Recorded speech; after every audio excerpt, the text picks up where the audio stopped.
Howdy, folks. Welcome back to Whims of the Creator. I am J3 Puff, and I am joined again by my co-host Blank I and Kaze. Hello. And we are continuing to talk about Phase Connect. We are in the green section today, and let's start with one of Blank's favorite things: a girl with a witch hat. oh my god, witch hat. I'm a sucker for a big hat. Shisui Michiru. This card gets 2500 power for each phase connect character in your level. Then, at the beginning of your encore step, if there is a climax in your climax area, and you have two or more other phase connect characters, you may draw a card. If you do, choose a card in your hand and put it in a waiting room. Filter is useful, but it's not like a game changer, and it scales all the way through. So it's nice, but not game changing. This set only has one bar and no pants for this effect.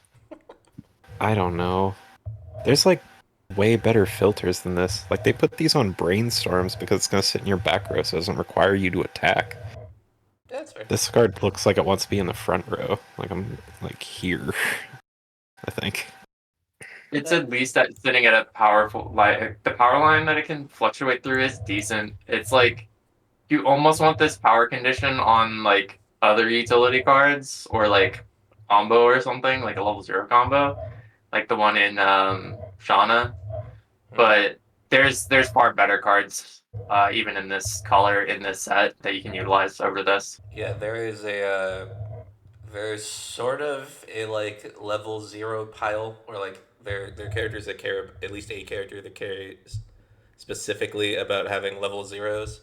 So the idea of having a scalable one made a lot of sense, but then the issue of, well, hang on, because I can't give her a combo in this set. Well, I ran out of combo slots for combos in next set, and that one will actually be on a trigger that the apparent, like, we don't have pants or don't have bar significantly. We fixed that with her combo next set, but for the moment she is kind of playing into some weird spots. She does have experience, so she is the target for the Rise in yellow. But it's like, are you really wanting to dig for this over like your level 1 combo in yellow for experience or things like that? It just has a extra target potential and filter, so it gets not a bad like terrible card. It's technically playable, but again, there's just better options. I mean, if you hit it and like clock, you can put this card into your level. So you hit condition for your yellow card, I guess. Right, yeah, for the Sheena combo. That's Mhm. true. There's some use cases. Yeah, she's Witch Girl. She's from the first generation. The Origins is literally the first Phase Connect group. The 7 here, at least some of the gens have this art where they're like holding up like the number they are in debut order. She was the last of her gen to debut. Yes, the first gen of Phase Connect had 7 members in it. Crazy, I Dope. know, and I- all of them are still active. Dude, I love the number 7. This is destiny. She's also she's mostly JP speaker. The first generation of Phase Connect is like split between Ian and JP. So her and then Iori and Nasa, who we'll talk about when we hit blue, because they're both in blue, have their own like little subunit of the JP speaking members of the first gen. But yeah, we can move on to next card, which I guess I'm reading because I forgot that Blink was last in the order, not second. This is Sorceress Solidarity, Shisui Michiru. During your turn, 104k. During your turn, if all your characters are Phase Connect, she gets 2k. And if your level has a red card and a blue card, she gets 3k. So she is a 9k for no stock on turn once you hit level 2 and you meet her experience condition. On turn oversized stuff, even at level 1, like there's other cards that exist that do it better. Like in Lika Rico, there's the drunk girl that she gets like 2-5 on turn or 3-5 on turn, and then when she attacks into level 2, she gets like an extra 6k or something. You have much less effort to get similar results. I don't see this getting utility or like used. Gotcha, so I can pump the numbers up more, is what you're saying.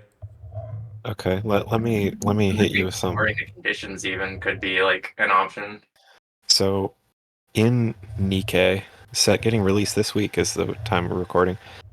There's a level 1 combo that is like on turn 3k. It's already 3-5.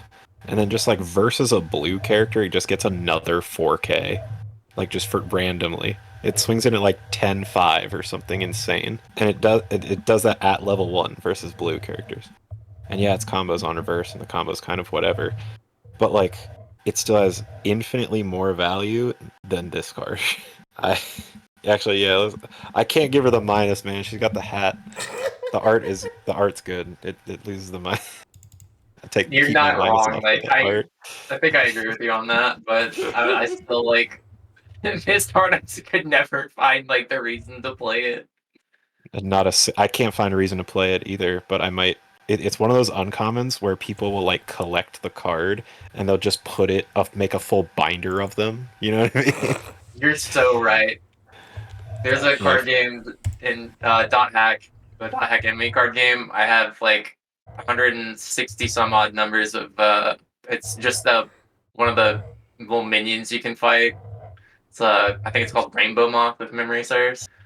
I'll see if I can find an image of JP can put it up on but My friend has so many copies of a card from Love Live Nijigasaki. No, not Nijigasaki.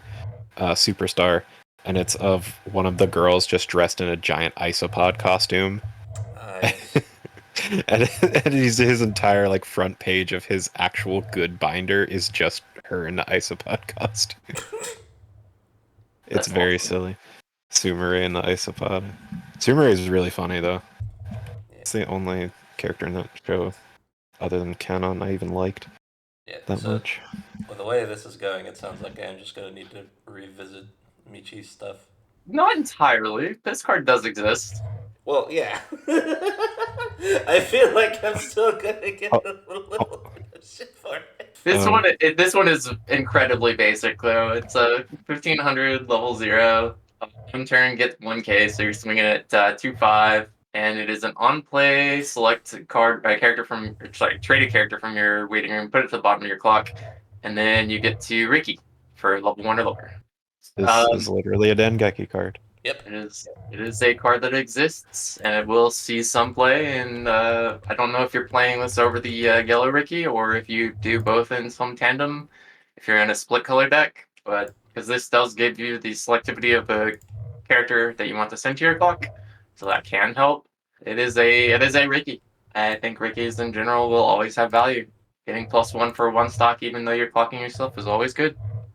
I think because the set has experience, this actually could definitely see play like in tandem. But the thing is that mocha effect also can at least kind of set your experience requirement too. Because like, oh, that's the color I need, and that's the card I'm gonna clock because I'm just gonna play over it right now. Yeah, or like, provided you know what I mean? doing it like turn, like if you have like turn 3, so you're like playing over them immediately. Because if you're not, then that setup play doesn't really work out quite as well. But then also you could just mill with the mocha effect and then play the level swap, which that gets you there too. Or like you swap the positions of them, so you trigger if you're going first, and then your opponent hits you for damage, and then that's the first card in your damage because it's just color. It's not like that's true. The level 3 ones. Provided they don't, and then you cancel that, and you're like, ah, shit! Wait, my perfect plan. I think this card gets a lower grade than what I would normally give Search Ricky. I love Search Ricky. I talked about this on Fire Emblem. Fire Emblem had a Search Ricky, and I was like, this other effect is useless text, but Search Ricky good. But the Aqua Ricky in this set specifically is so unbelievably cracked that I think this loses points, actually. Yeah, that's fair. That's reasonable. I will say, like, as this video goes through, searching I don't think is gonna be the problem. So this kind of loses more value over other Rickies, and so like the yellow one just becomes even more exponentially better. Yeah, I mean, if you play the level 1 combo that discards salvage to, your selectivity is already like really good. So just getting raw cards in a set with high selectivity is like really nice with the Aqua Ricky. I still prefer the spawner over this in most cases. Alright, last card with Witch Girl. The hat returns. Okay, Magic Touch. God, I keep wanting to pronounce this first part of her name wrong. Shisui Michiru. When you use this card's backup, you may pay cost. It refunds itself. You can pick the counter backup. Basically, it's Orc counter from Slime or one of the million other ones they printed. Makima has this card too, I think. Matsuri Hollow Lad has this card. This is the card that you wanted to pair with the level 1 backup on gains power on act combo. This is the one that you want to pair with that. Ooh, yeah, that is hot actually. Oh yeah. Because it just does shit. JP, what did you do with that card? Why did you make that? Because Kaze had a cool idea, and I was like, yeah, fuck it, we blow. You took it to fucking 1,000 miles an hour. I was willing to go to like from 0 to 100. You're like, alright, dude, we're gonna go beyond the sound barrier. Buzz Lightyear said into infinity and beyond, and then he went beyond infinity and beyond. Yeah, we went from Buzz Lightyear to Goku. Specifically with the context of that card, I rate this one a little bit better. Otherwise, it's like pretty much like like where like is saying it's like in the C range, like on its own. But just given the context of the level 1 combo in yellow, I've seen these be played on occasion, not very often, but they did. though I will Depending say on the deck. there is something else that this can be used with. Oh no, Okay. I'm scared. I'm looking forward to hearing what that is. I'm gonna grab this. I'm gonna play this backup, and then grab this backup, and then play this backup, and then grab this backup. You might be hitting somewhere in the 15K range. Oh. You'll be fine. Oh. You'll be chilling. Schmexy. God. All right, let's move on. Did you put a great performance in this set? No, on set 1. I don't think. Okay.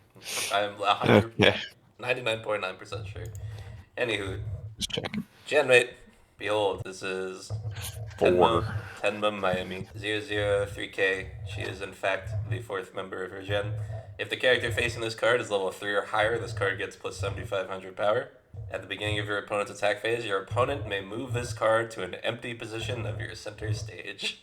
I will continue to say this about oversized units. I don't see the value in them. If they're not getting you cards, deck speed, or other methods of advantage, I don't really care for them. But this card is neat, and I feel like it probably has some lore going behind it, and I'm going to believe you on it. Yeah, that's the primary function of this card is, so Tenma is this little fox, chihuahua creature. It's crazy. Lore Master doesn't know. She's a fluff ball. The most important thing is that she's an angry fluff ball who loves her buff men and is like just so fun to like watch get taunted. Like that's why that second effect really hits. Is like she is just it is so easy to get her like triggered and kind of pull her into a fight. So your opponent just kind of like, hey, go up here. Calls her like a name or something. She's like, you want to fucking go, and then just comes up to you center stage. And then also because she is so small, as we'll see with her other cards. She's always got this like David and Goliath thing, and she is very good at hitting above her weight class. She's got the Napoleon complex. I don't even know if it's. I don't know if it's about. I think he's kind of on the right track with that. I'll be real with you. I don't think she minds being small, but it's just a fact that she is small and very feisty. So she has to be able to punch up to like win fights. I mean, so like she doesn't have to work very hard for it. I'll tell you what, out for that much, man. God. I guess I didn't understand like when we were talking about the Stark Eisen card. Kaze, you don't believe in field pluses? Not in all sets. Certain sets, okay. Yes. Other sets, no. Okay. I guess that's fair. It's just like you don't have to play another attacker the next turn. That's so nice. That's if they're oversized cross turn, they have to hit a certain power threshold for them to be a reliable field plus. If that makes sense. Like if you're on turn, if you're on turn and big, and you're winning, and then you're little off turn, I do not see the value in those cards. Oh yeah, I agree.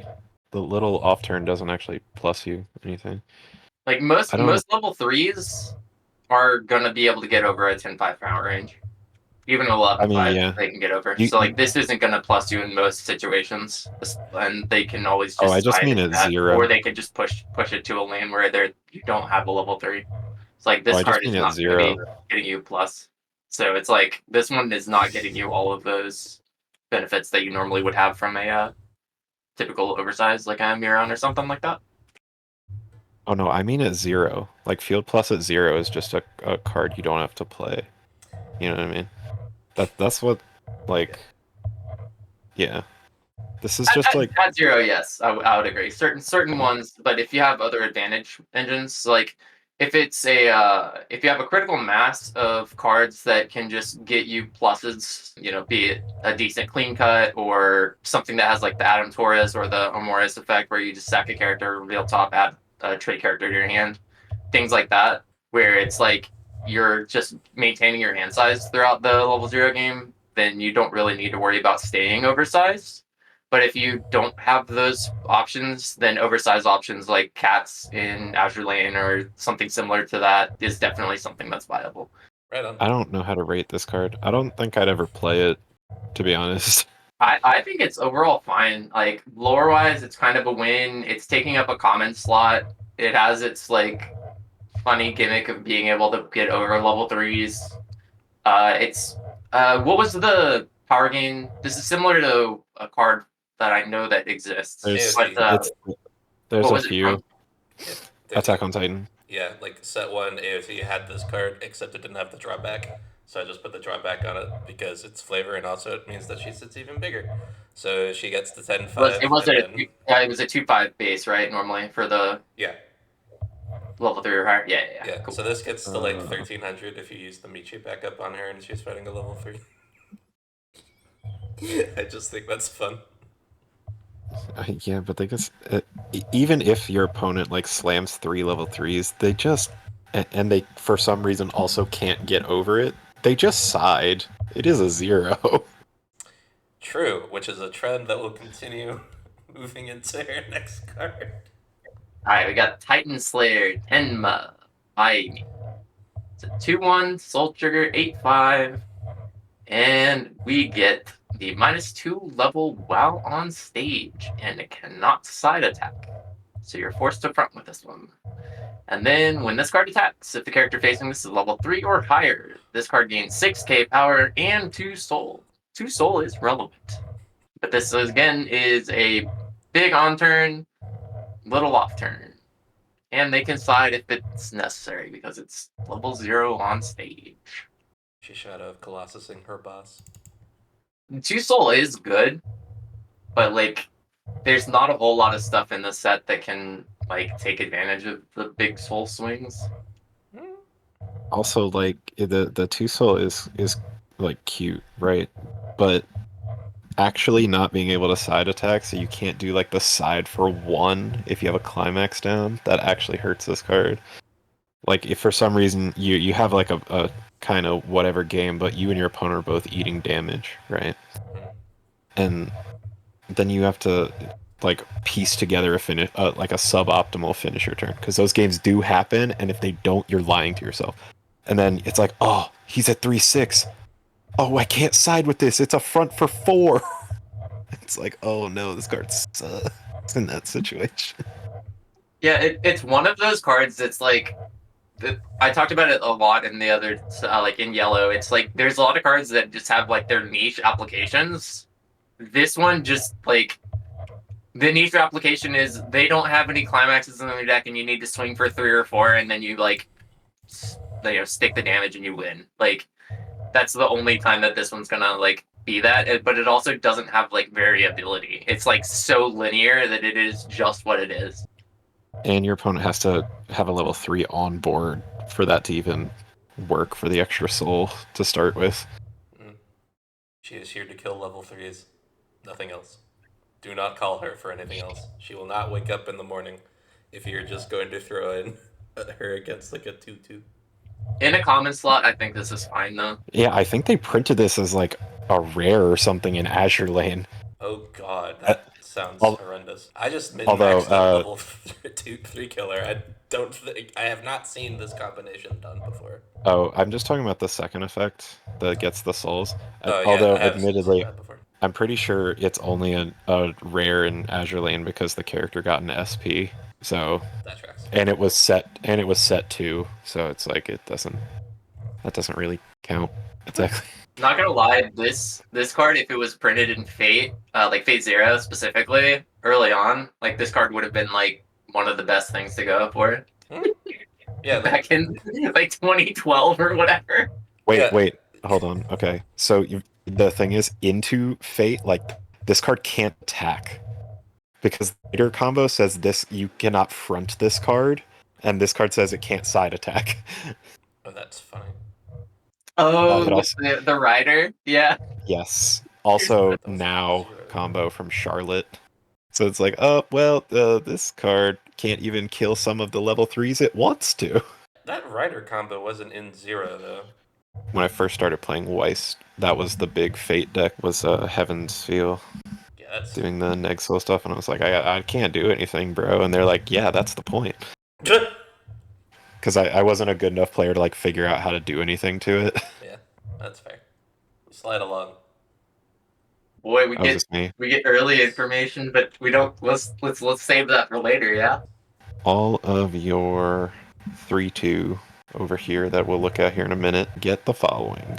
Is a pay 4. When this card's battle opponent becomes reversed, you can burn 2.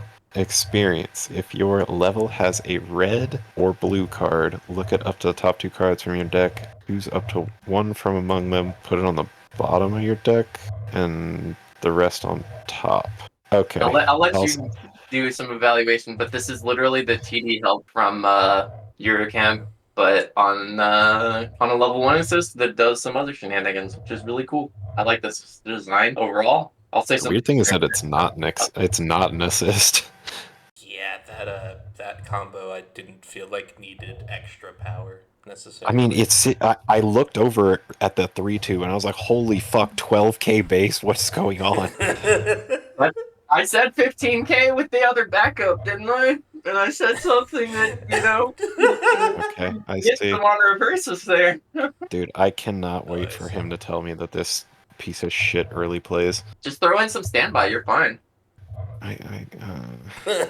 No. I hate all of that. I hate all of that. No. I don't like Luna was a stupid card. And I bet this has Luna text on it when we get to this 3/2. No, it does not. Do not worry. It is not that crazy. It is a common or uncommon card that we're not. An uncommon combo that's trying to do its own thing on its own turn. We're not. Okay, That shit. but are you allowed to side attack the 3/2? No.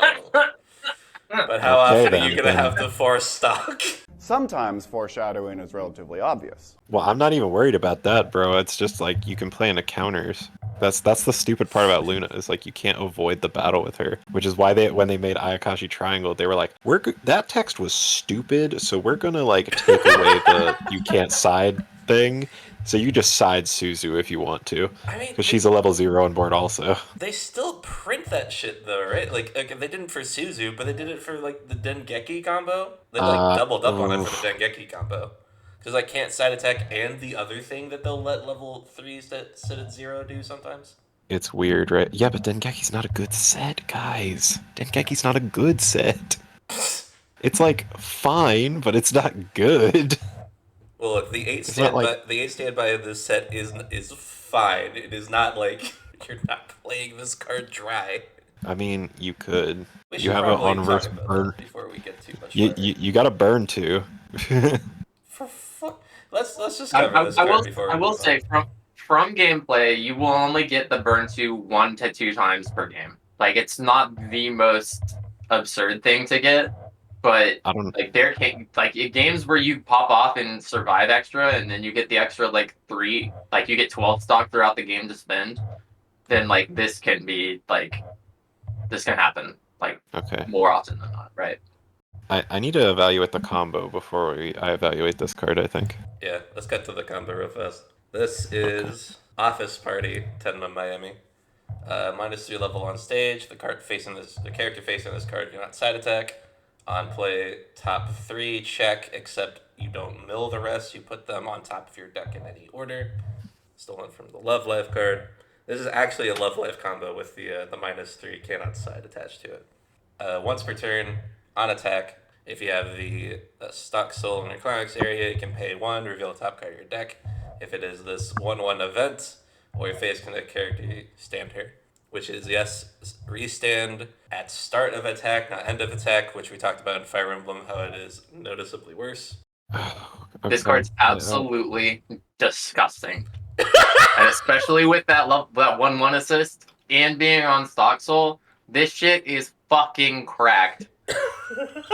I think this is actually the go-to combo in this set.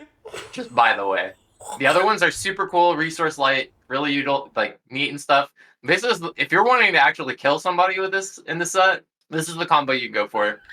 And you just like stock charge a bunch, and then you just resolve a couple of the extra on reverse burns. You get side attacks, and then you get your on reverses at the end. The fact that it only costs 1 stock to do this means you're able to facilitate all the other shenanigans, and you have so much stock hand to stock mechanics within every other, like the yellow and the green colors.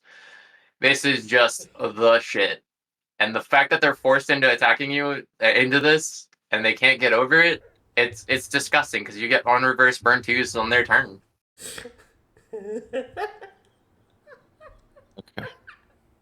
Okay. I'm thinking. How the hell did you give this an uncommon slot, brother? This is double R shit. JB, what combo? Which Love Life is this from? It's the.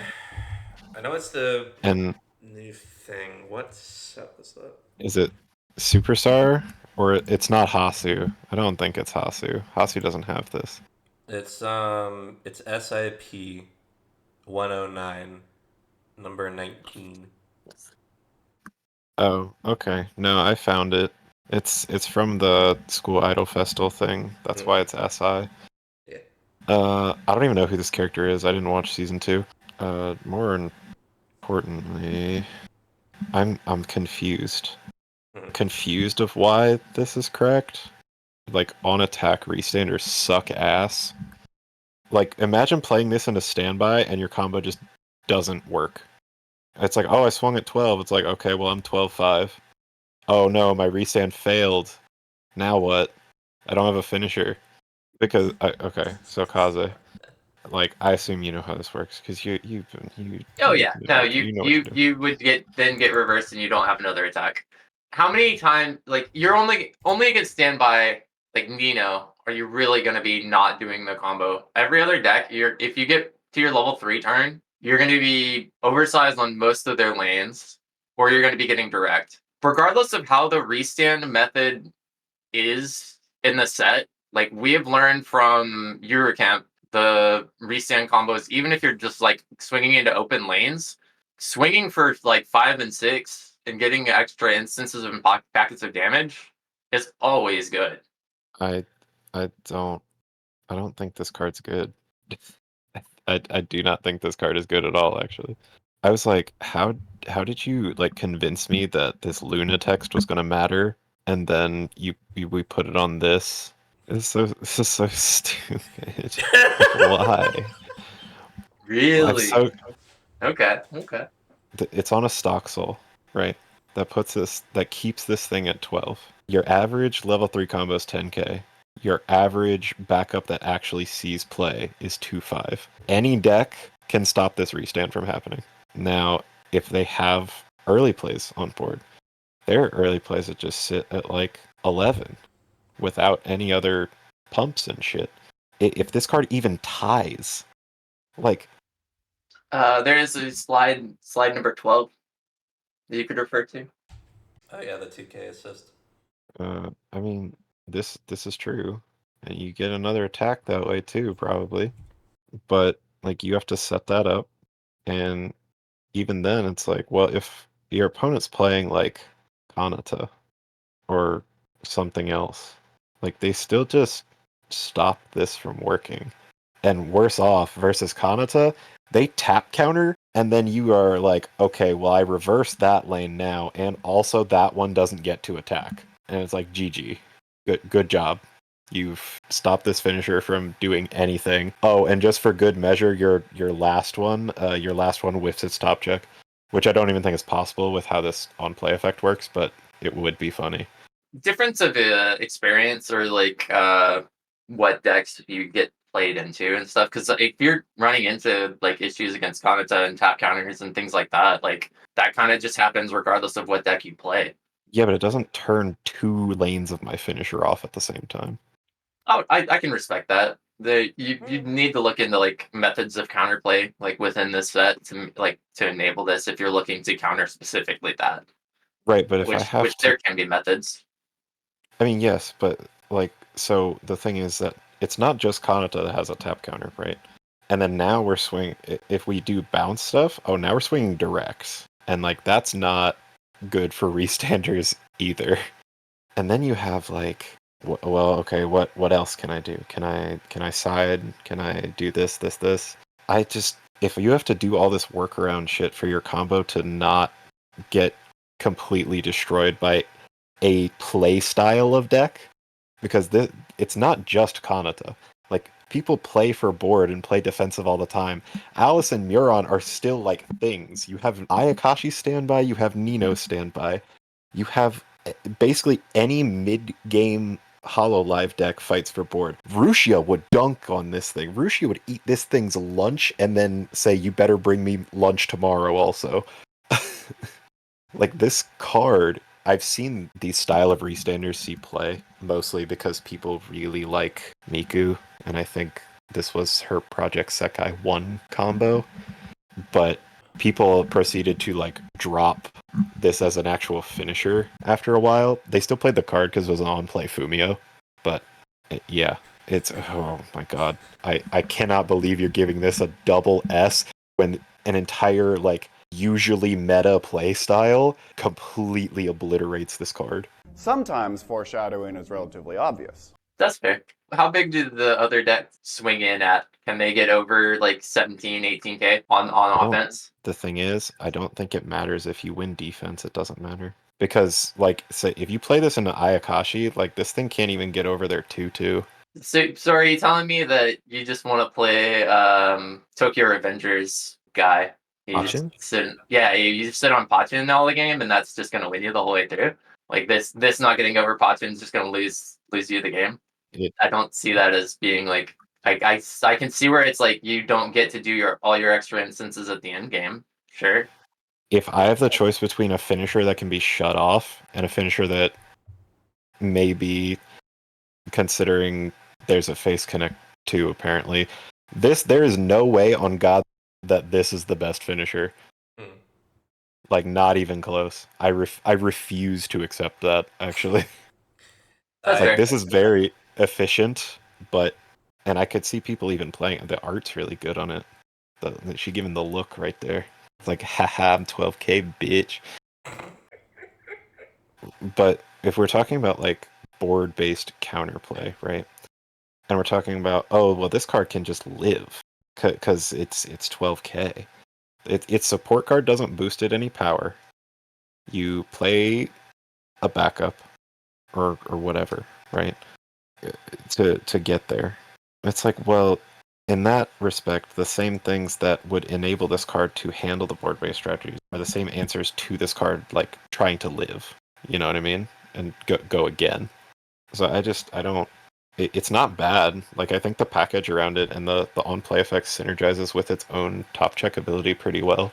And then, defensively, you probably are going to have resources, because if you do get the re-standoff, it's like, okay, well, I just plussed stock from attacking and getting 6 attacks or whatever, and they can't side into you, so you can either do the burns, or if the burn's, like, not worth it, maybe, like, it doesn't kill them or whatever, and you can only do 1 or whatever, you save the resources for backups. Like, it's not a bad strategy, I don't think, but it is, like, a little fragile. Yeah, that's the feel when you get two differing opinions. That's fair. And I respect yours, like, for sure. Like those are all things. That's all valid, for sure. Again, I'm going into this blind, so maybe there's a thing that like completely shatters what this could be. Sometimes This is the first I'm hearing of Kaze's master plan with this card. I don't think we had ever talked about it in any great detail, like ever. So I'm very curious to see what you've got cooked up as a list for that. That sounds fun. I also hate on attack restanders. Just generally speaking. So There's some bias. Do you have a letter now that you've seen that for the 1/1 that gives it the unreverse burn, and also is like a experience gated arrest for top 2? what I will say is I am very happy that this is not an assist, because if this was a level, if this was like, I think she has a card like this actually. It like gives power based on your level instead of like the card's level. That way it can still like pump power of all their zeros. I think that's a Luna card. I don't remember. I know a card like that exists though. Yep. Yeah, there's a couple out there. It's like for every card in your level, it gives like 1k for something to that extent. Oh jeez. Yeah, Kinda silly. that's also in. It's one of the Idol Masters. There's so many. Yeah. There's a level 0 assist. It gets like 1k. So this can be like 13k. I don't think that's cross turn though. I'm pretty sure that's on turn. I No, mean, it on is turn cross helped turn. that card. It's cross On turn. turn helps that card too anyway. Because the whole point is that your opponent's going to have to try to beat this defensively, because offensively they can play a backup if they don't have like a bounce answer or a level 0 bomb, which would be really funny. Yeah, no, that's Like, that's the thing that literally kept me off Luna back when I was playing 8 standby into Chainsaw meta. Like I went to fucking Duluth with that's a 1 yeah, Luna rough. in my 8 standby deck because I was going to be running into Himeno bottom deck bomb all day and I didn't want to deal with that. And it never lost me a game that I didn't have Luna. Just saying. I mean, Luna's insane. Luna's a nuts card. It's way better than this finisher, but Stock Soul's interesting. It means you can pay out literally everything before doing your restand stuff. Truth. Yeah, that's one of the things. I was like, man, that this being on Stock Soul makes that so much more fun and like silly. But it also is like, then I swing and trigger for 5, and then my opponent just cancels it very easily, and then I have to decide. Where they just take 7 and it's like GG's. I mean, yeah, we were literally. If I wanted to do that, I would just play Grisaya, where I just literally can do that every turn. There's an entire deck where you just loop this vanilla bond package, and they have a cigarette, so you just pick up the bonder, bond to the thing, swing for, and it gives it 500 power and plus 2 souls. What the So you just put one in the back row, that's God. the other card you rest with the cigarettes, and you just slam 7 souls at your opponent every turn, and eventually they will eat 4 instances and die. Holy shit. Like, if I wanted to play that as my finisher, I would I would just play Grisaya. That's fair. All right. We've got to move on to this next card. The only card that's out of color in this whole review. I'm pretty sure Oh. I did this right. It's just because it's one of the targets that the level 3 mentions. Mm-hmm. The only case we had to do this. I'll just take this real fast because this is a weird one. This is Phase Origins, a 1/1 event with an alarm. Crucify me in the comments if you wish. All players return all cards from their waiting rooms to their decks and shuffle their decks. Alarm. If this card is the top card of your clock and you have 4 more Phase Connect characters at the beginning of your climax phase, drop the 2 cards, choose 2 cards in your hand, and put them into your waiting room. It's illusion magic with a little bonus. Yeah, it makes that cost something because illusion Method magic of is free. decompression as well. I was about to say, like, these are normally 1/0s, but I guess the alarm effect is just like, oh, I guess we're gonna put a stock on it now. Yep. Because I didn't want to print the 1/0 version on the modern set. And I was just kind of looking for, like, what's some weird bullshit we can do if we wanted to mess around with this. And it's like, okay, these 2 things can be together. It's fine. Oh, I mean, they printed the 1/0 version in Mob Psycho. That modern set, Blank. Modern set. I mean, it is basically a modern set. It's just trait fucked. There's a difference. No, it's an English set that was printed, like, multiple years ago now. That was before HoloLive. That's not modern. even still, like I don't even think it's like a problem card. It's not one of those things that they're just, oh, we'll never print this again because it's too strong. Like they print refresh cards all the time. Does this Decompression do tools are anything? decent, and whenever you have them, like yeah, you can shuffle like a lot of climaxes back, or if they are just like have quite a few clean cards, or if you're out a bunch of climaxes and you just need them back in the deck, then like this can help in that situation. And the alarm can be fairly useful to like kind of filter a little bit. So like it has its utility pieces. I don't think you like in most builds you would play more than one copy of this, but Do they have an actual Fumia? Did we see that? I already forgot. not in yellow. JB, does this set have a Fumia?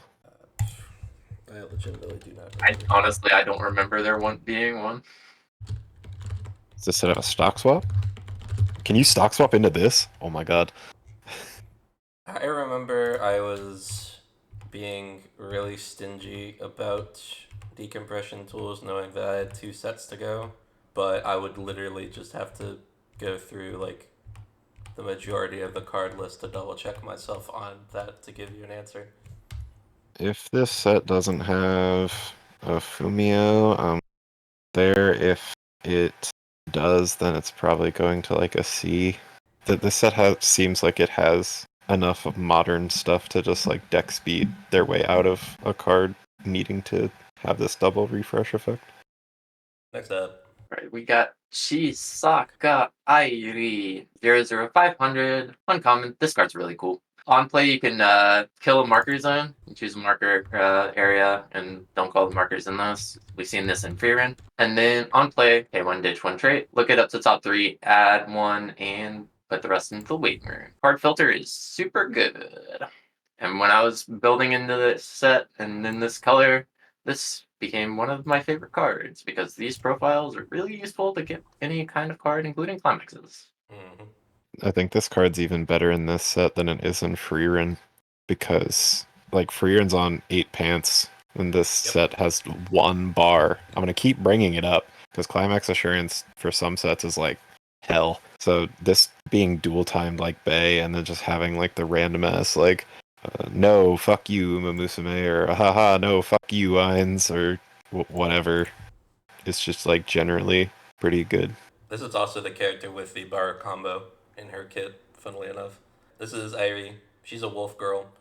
She was hired by Sakana to be his Marin clone, and she has not delivered on that, which is perfectly fine because she's closer to English speaking Mio to me more than anything.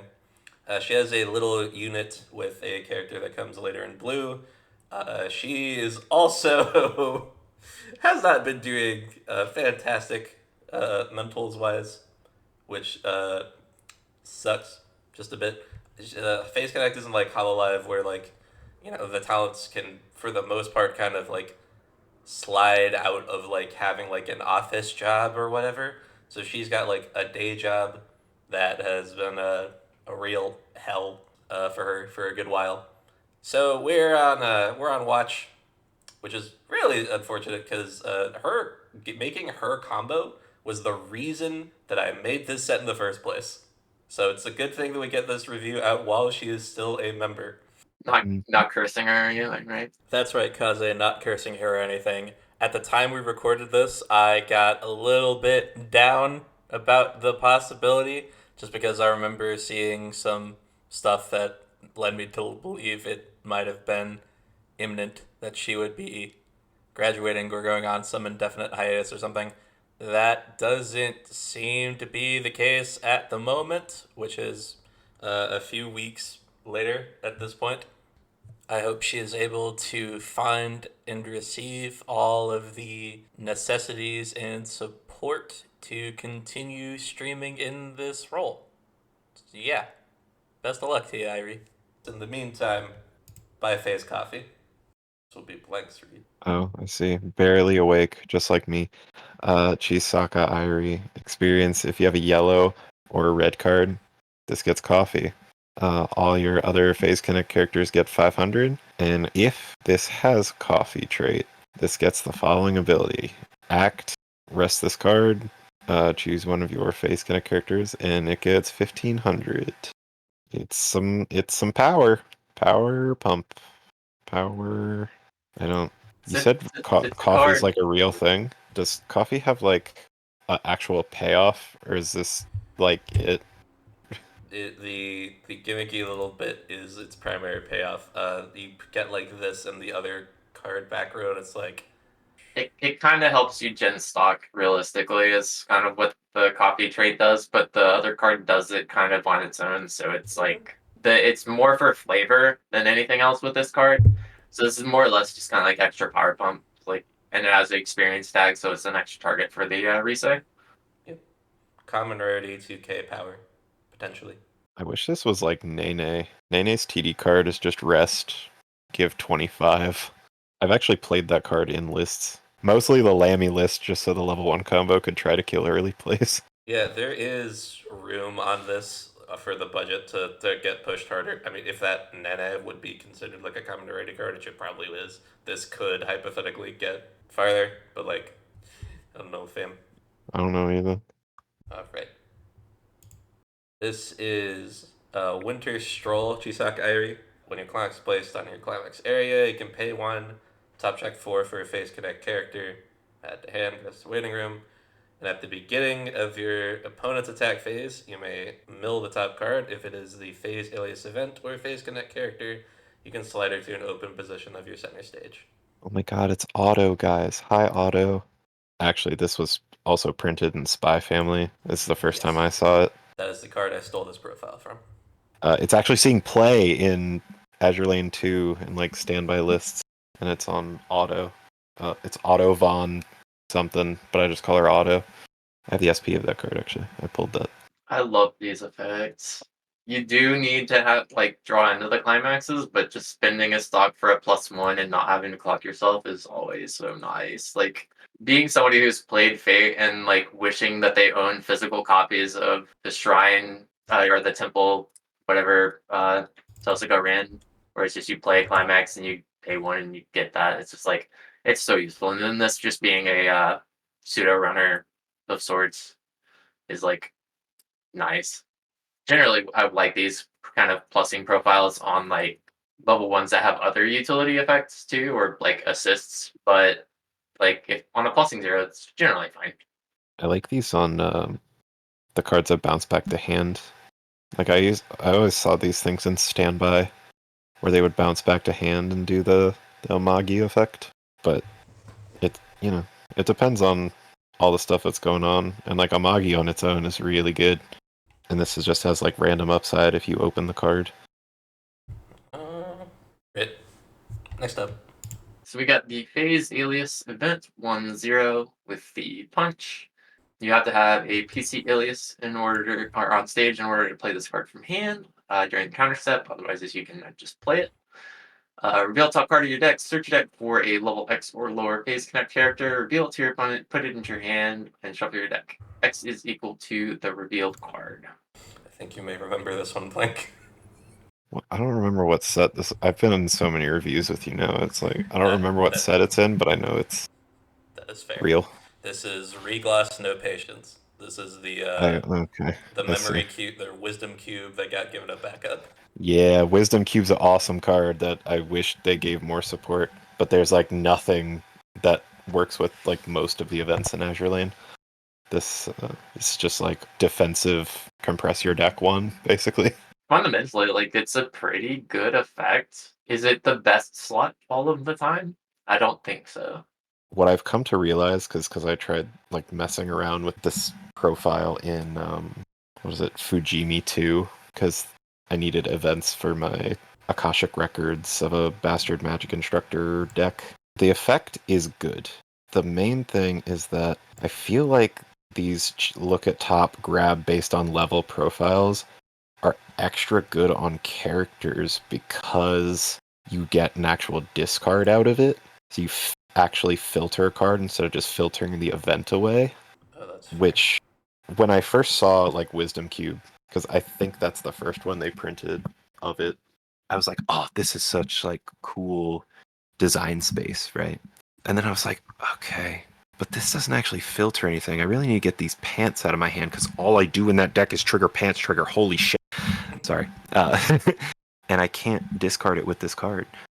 That doesn't mean I don't think it's cool, and it doesn't mean I don't think it's good. It's just, it's not as cracked as, like, It's I not guess like I first it's saw not like it the was. Chikua event in Eurocamp where it's like you pay to sack a character from stage, search 3, ditch 1. Like that card is just so What the fuck? cracked. Yeah, This is like a little super baby Chikua. Yeah, I mean, but this one's free. Like, Yeah, Chico, but you have yeah, to it's pay free stock, selection. and It's just like get kind of what you want. Now, notably, like you have a lot of top deck knowledge in this set. Like you've got the 1/1 that gives the restander effect. You have the Aquariki. You have so much top deck knowledge in this set. Like this can like work on turn to like get you the things that you're looking for. It's like in that sense, it's good. And defensively, it can be useful on certain deck states, or in most deck states. Like it's generally a good card. does this, like, go with anything? Like, is there a way to grab this? There is a card in blue that can, but it's part of combo. Wait, blue. Oh, No, this is one of those events that's like, it gets incidental. It gets support by having stuff that'll hit on it, along with character. But as far as like getting it specifically, it would be weird if that card is in blue because this is not a blue gen. This is the gen that has no blue in it whatsoever because their experience thing is red, yellow, green. That's funny that you don't remember, but it's all good. I think, because in my head, what I'm thinking is that you've confused it with the other green event that we have to talk about for a good bit. Nah, I think that should be all good here, man. Okay. Okay. Well, we'll figure that out later.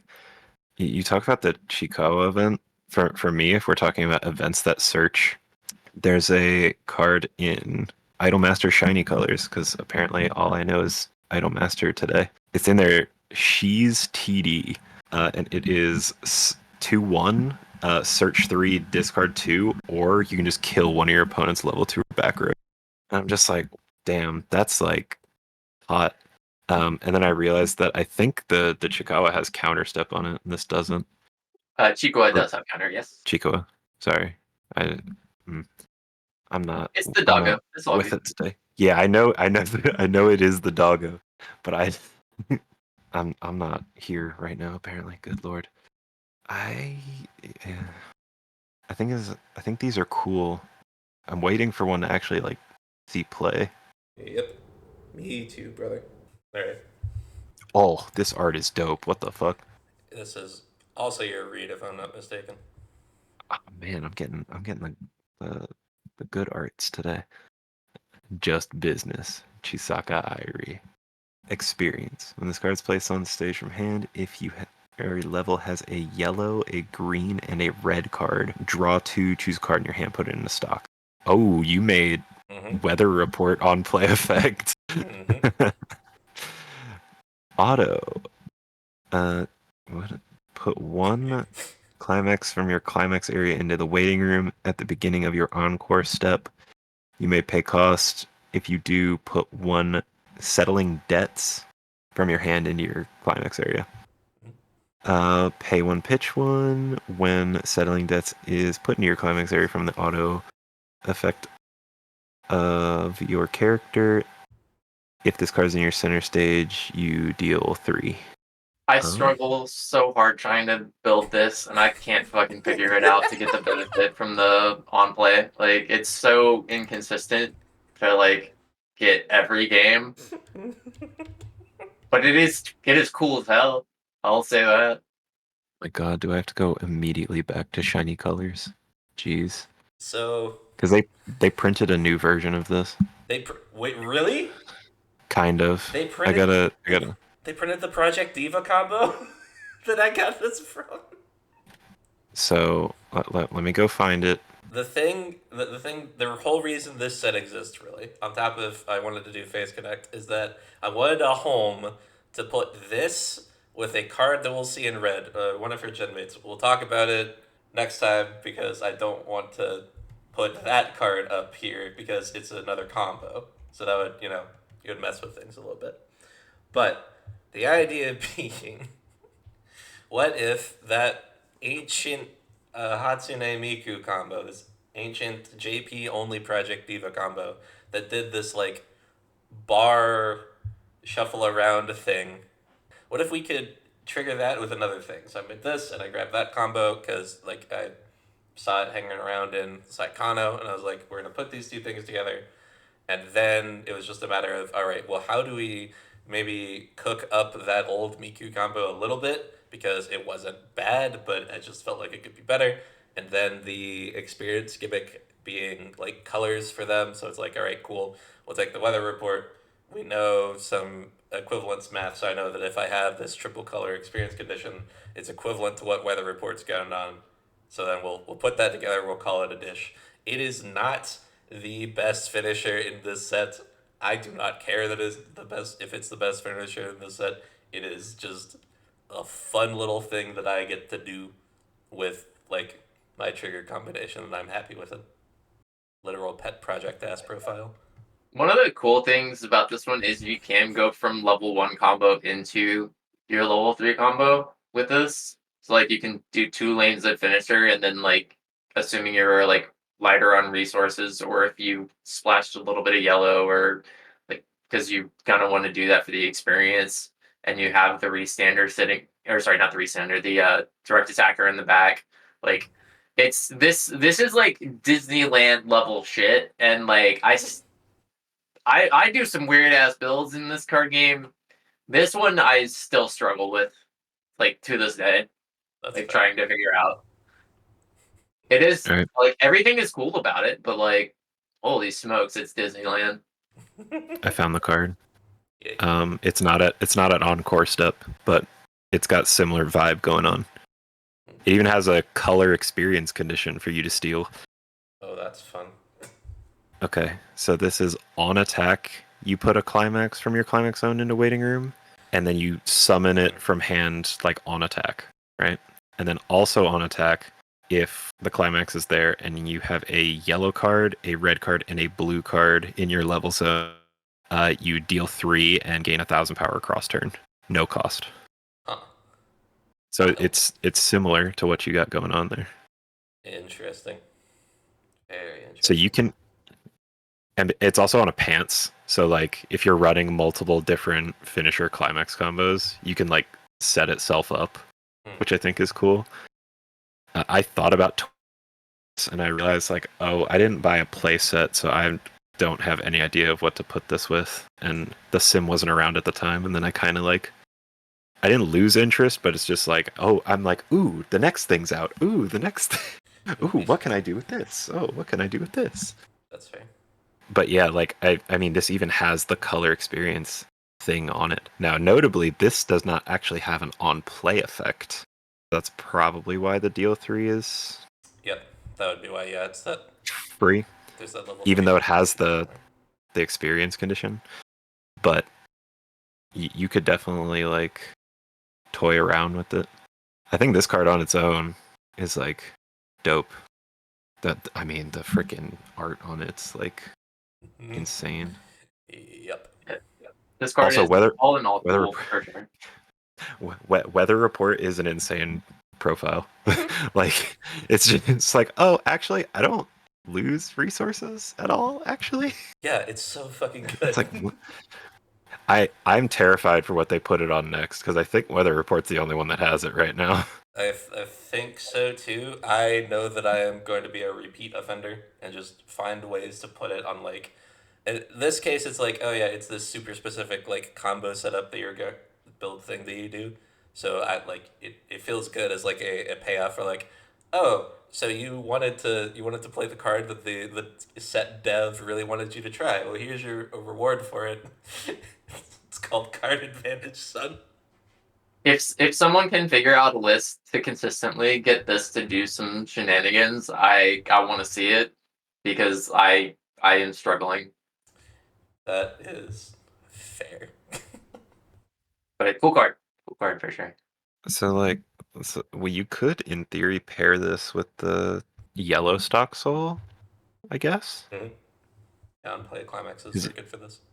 Well, it's not even just like the on play climax part. It's like, because did the stock soul say could the stock still give the ability to itself? Yeah. Oh, okay. That makes it like less good. But you could like stack it on this, and then it's just like, oh, I get a burn 3 at the end also.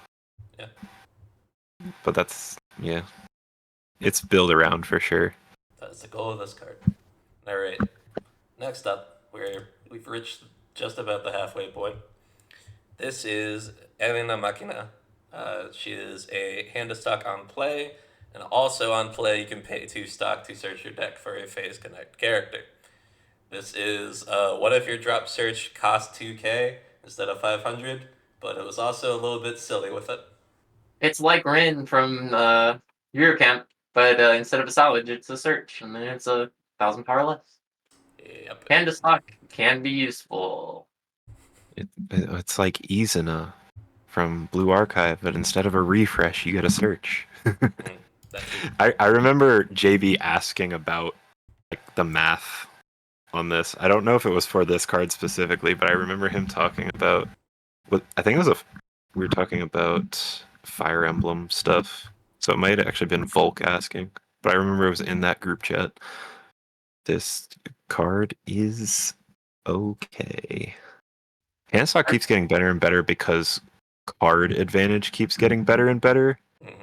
So if you're ever overhand, you're just like, eh. Or if you don't mind going down a hand because you have really good card advantage, it's like, well, then stock's harder to get, so I'll just turn this into this and call it a day. Yep. The really cool thing about this specific kind of profile is like you can pay 2 deep, get your search, and then like so you can clean out stock, and then you can hand to stock, and then you're like chilling again. Like with the 1/1 assist for the restand, I'm gonna kind of keep going back to that. Like just getting hand to stock or stock in general to feed the honor purse burn 2s for like the 4 stock. Like this is really helpful for that, and it has the utility to pay out if you need to. Yep. Clean up your climaxes. Get a search if you want. Or fit refund if it's just fun. It's definitely deserves to be like a low rarity slot because like if you're just using it for like use effect 1 then use effect 2, it is literally just like a baby sized like the This is everything that Card and Dragon Maid wish it could be. There's a Dragon Maid that has the pay to, I think it's search. It's pay to search, but then it has on play reveal top card of deck. If it's level 2 or higher, it goes to stock. Yeah.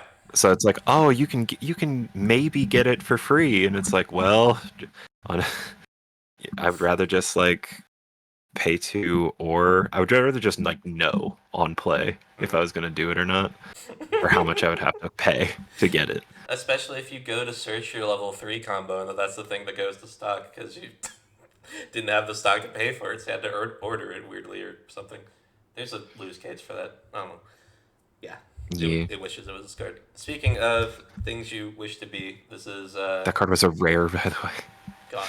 This is Erina Makina. She is a tiger lady who is also a cyborg. She's got the metal left arm. Dude, Phase Connect really did just say, hey, we're going to put this idea and this idea and put them in a blender and call it a day. A little bit of that. There's some... Cyborg tiger. Yeah.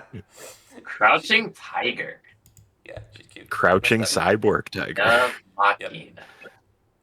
And waifu, because like you're already mixing waifu with something else to create a VTuber, and then they were just like, well, what if we threw cyborg in there too? Yep. Then everybody's like, sure. I think you kind of just threw a lot of value at this particular card. This helps out choice routes or like the ones that want to go for the soul icon. So you got a 1/1 counter that has a soul icon, is a 2k backup, 1k base power, but also has an anti-early backup, which is a pay to. When you use the backup, pay the cost, choose one of your opponent's characters that is higher than their level, and then you take the top card of their clock and then put that character to their clock. Notably, that can not work when they have no cards in their clock. Mm-hmm. Very is not the case, but that can be the case. Yeah, Kashino was a 1-0, And I took Kashina. I was like, I want to print this at like uncommon, so I'm gonna make this a 1/1, and we'll put a soul trigger on it because it's an ALiAS card, and it goes in the it like works with choice just a little bit better. This is an expensive ass early change, anti change now. Like really expensive. Mm-hmm. It's nice that it has a soul trigger for the choice deck, but like I don't even like paying discard 2 all the time. Yeah. I've never liked discard 2 costs unless you were like Kanata or what's the other the worst green hair girl from Hololive? Rushia. We all know I'm the fauna person around here, so I speak the truth and nothing but the truth. Anti-changes, like with these stipulations, like going to clock and then also having the one stock, it's like a bit hefty relative to like normal anti-changes. But being able to do it at 1 is relevant. Not being relegated to being a 2/1 backup is like nice to have at least. But it is quite a bit more expensive. It's not like a 1/0 discard 2. But Yeah, I feel like this is one of the things where you're trying to combine roles, and then ultimately this card fails at doing either as effectively. It's like less than the sum of its parts. That's fair. I will say, I think within the scope of this set, like being a soul icon helping for some like the event for Blood Mill, or also being a target for choice, also being utility for the level 1 choice combo to help enable the act combo, and being a 2k backup instead of a 1k, like it gets you into different ranges. So like in this context of the set, I think those drawbacks do kind of get mitigated, so it kind of floats a little bit less than like a standard anti-change backup, but it's still slightly less better, like as effective. Is there any other anti-change in the set, or is it just this?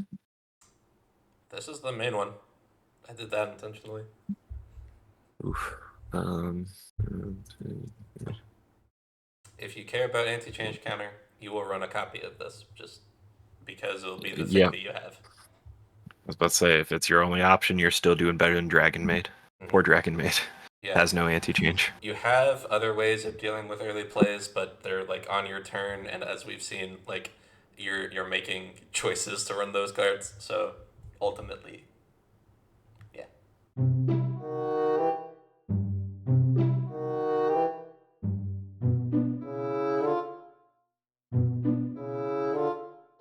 So this is Kitten Squisher, Erina Makina.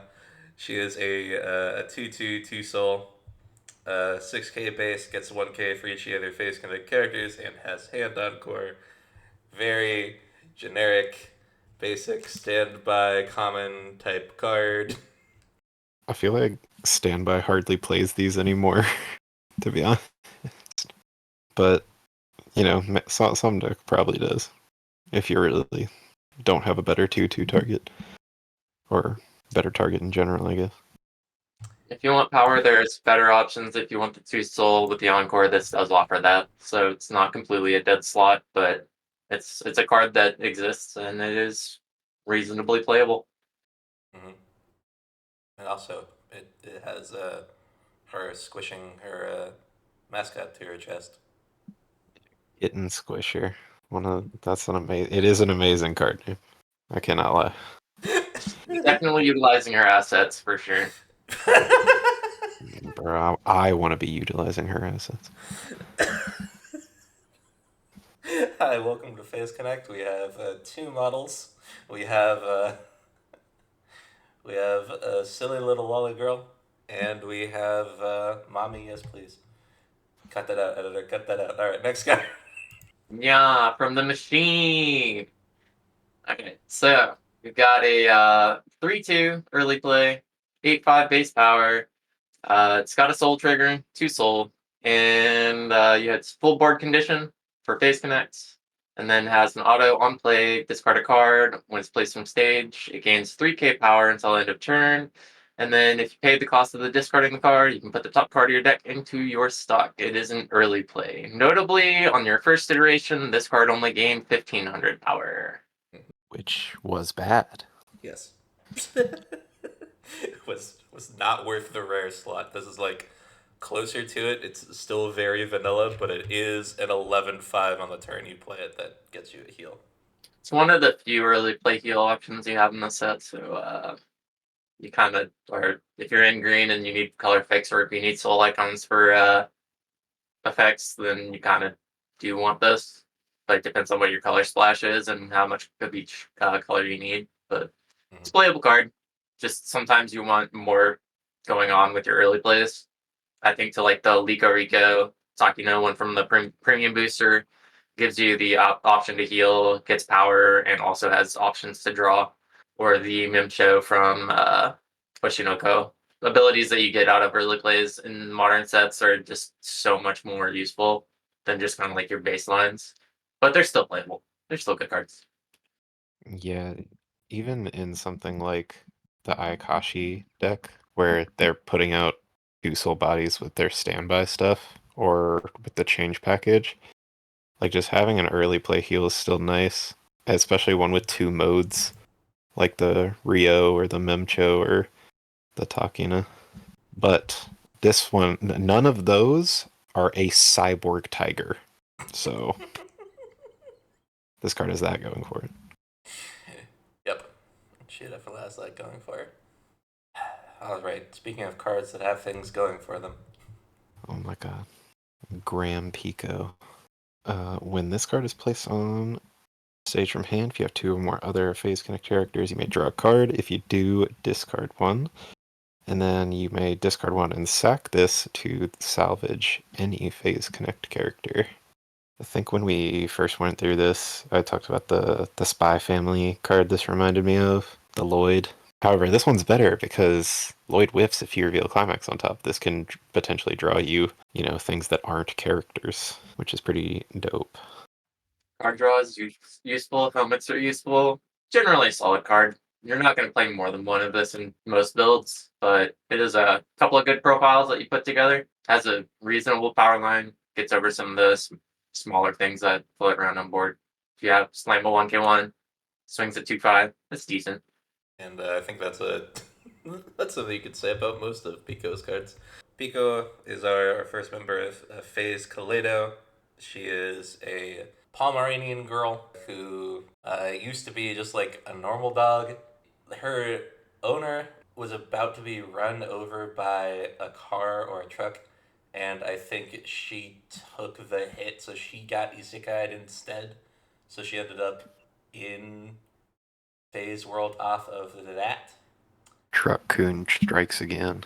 Yeah, basically, this is described. Her actual lore is described in the she has a lore vid on her channel, but then she also has her first original song that gets into it a little bit. What you need to know is that she is very cute.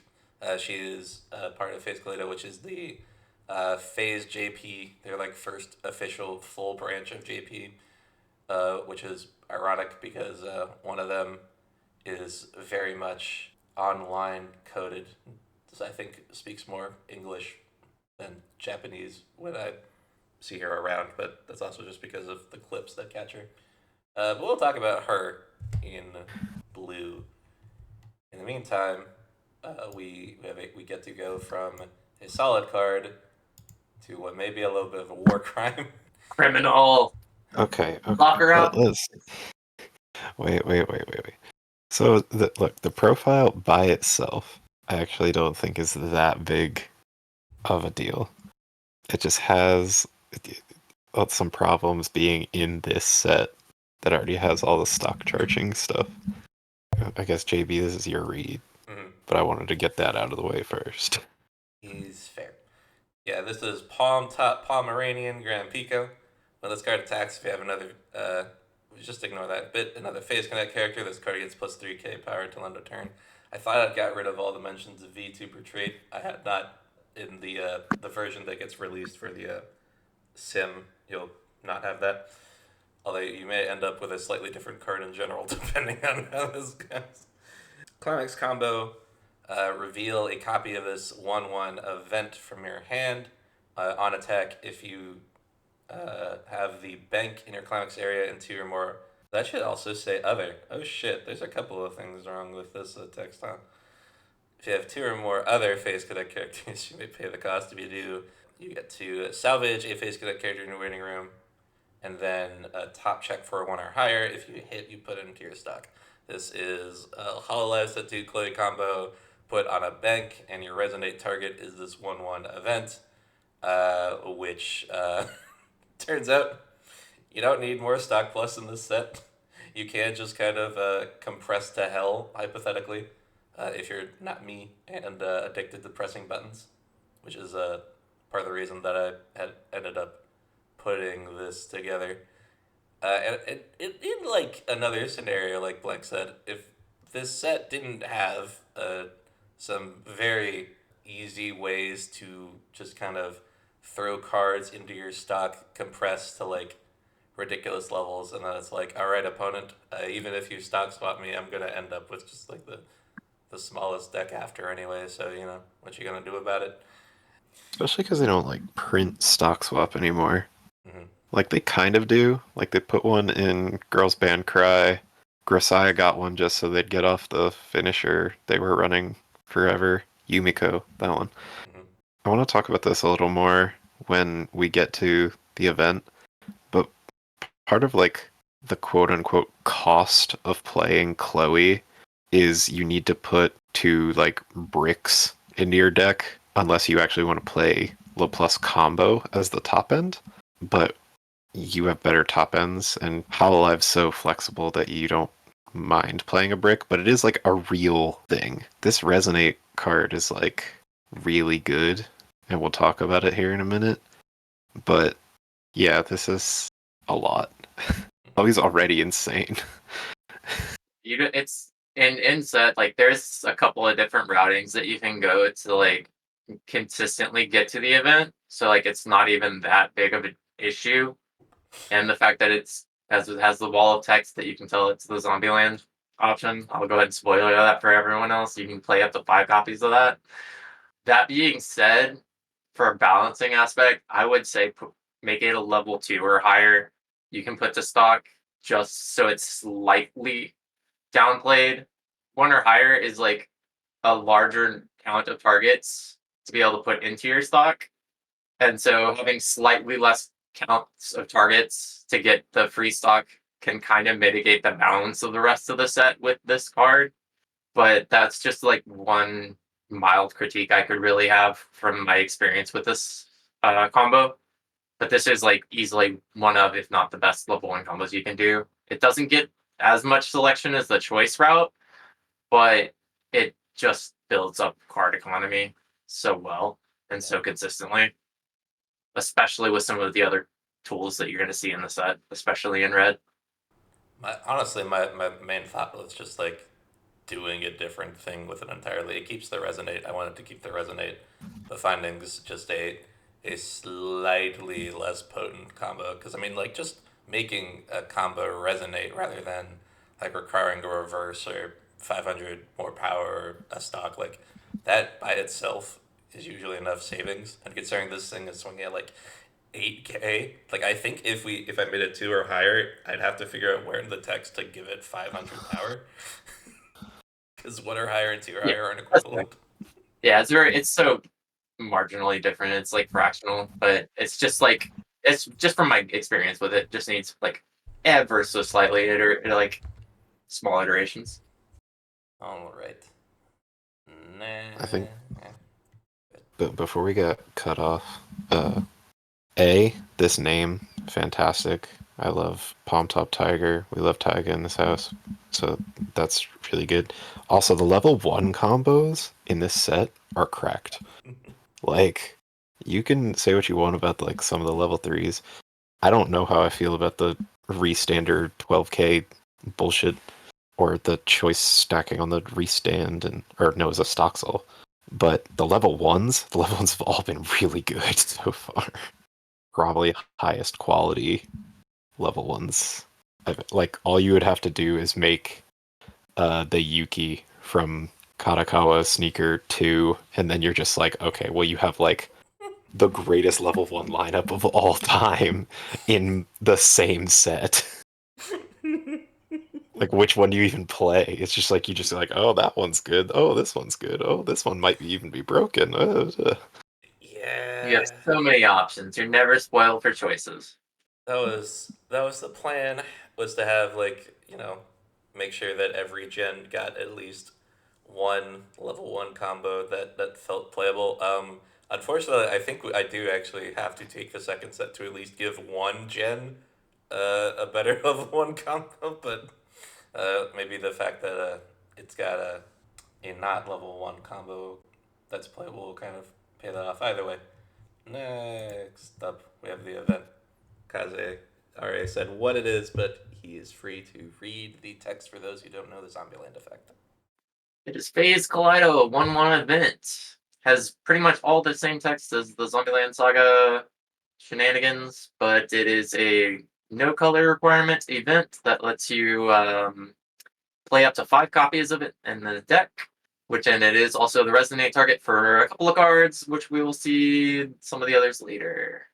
But you can look it up when you play the event. You can look it up to the top 3, choose a face connect character, add it to your hand, and then you perform one of the following 4 effects. One of which is putting a face connect character from your hand to the waiting room, and then you add the event back.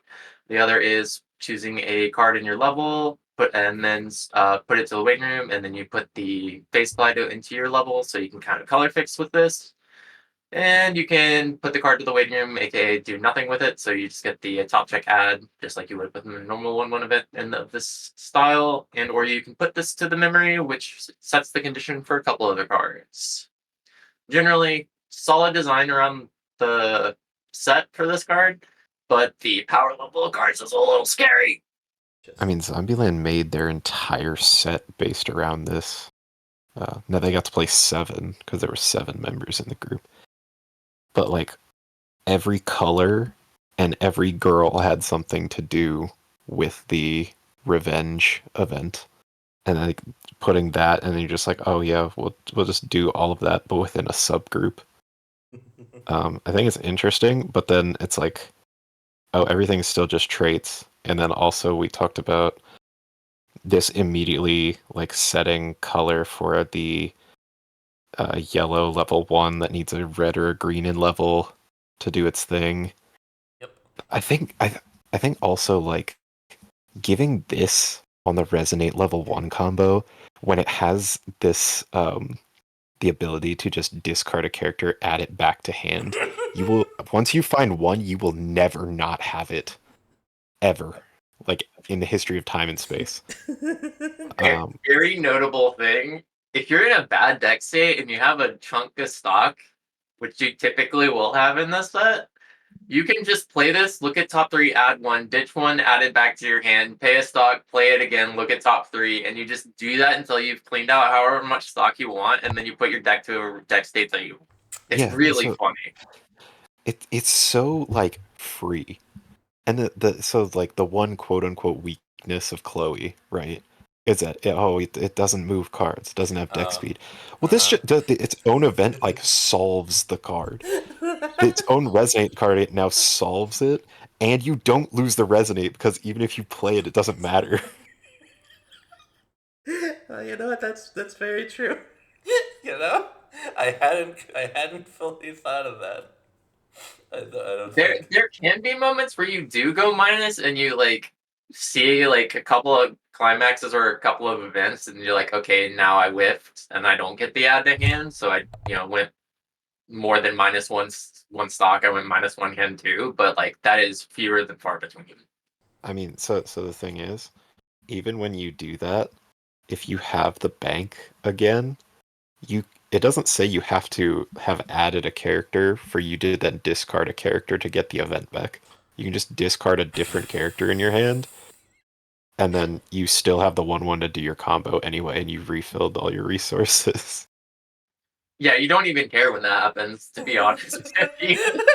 It's fine.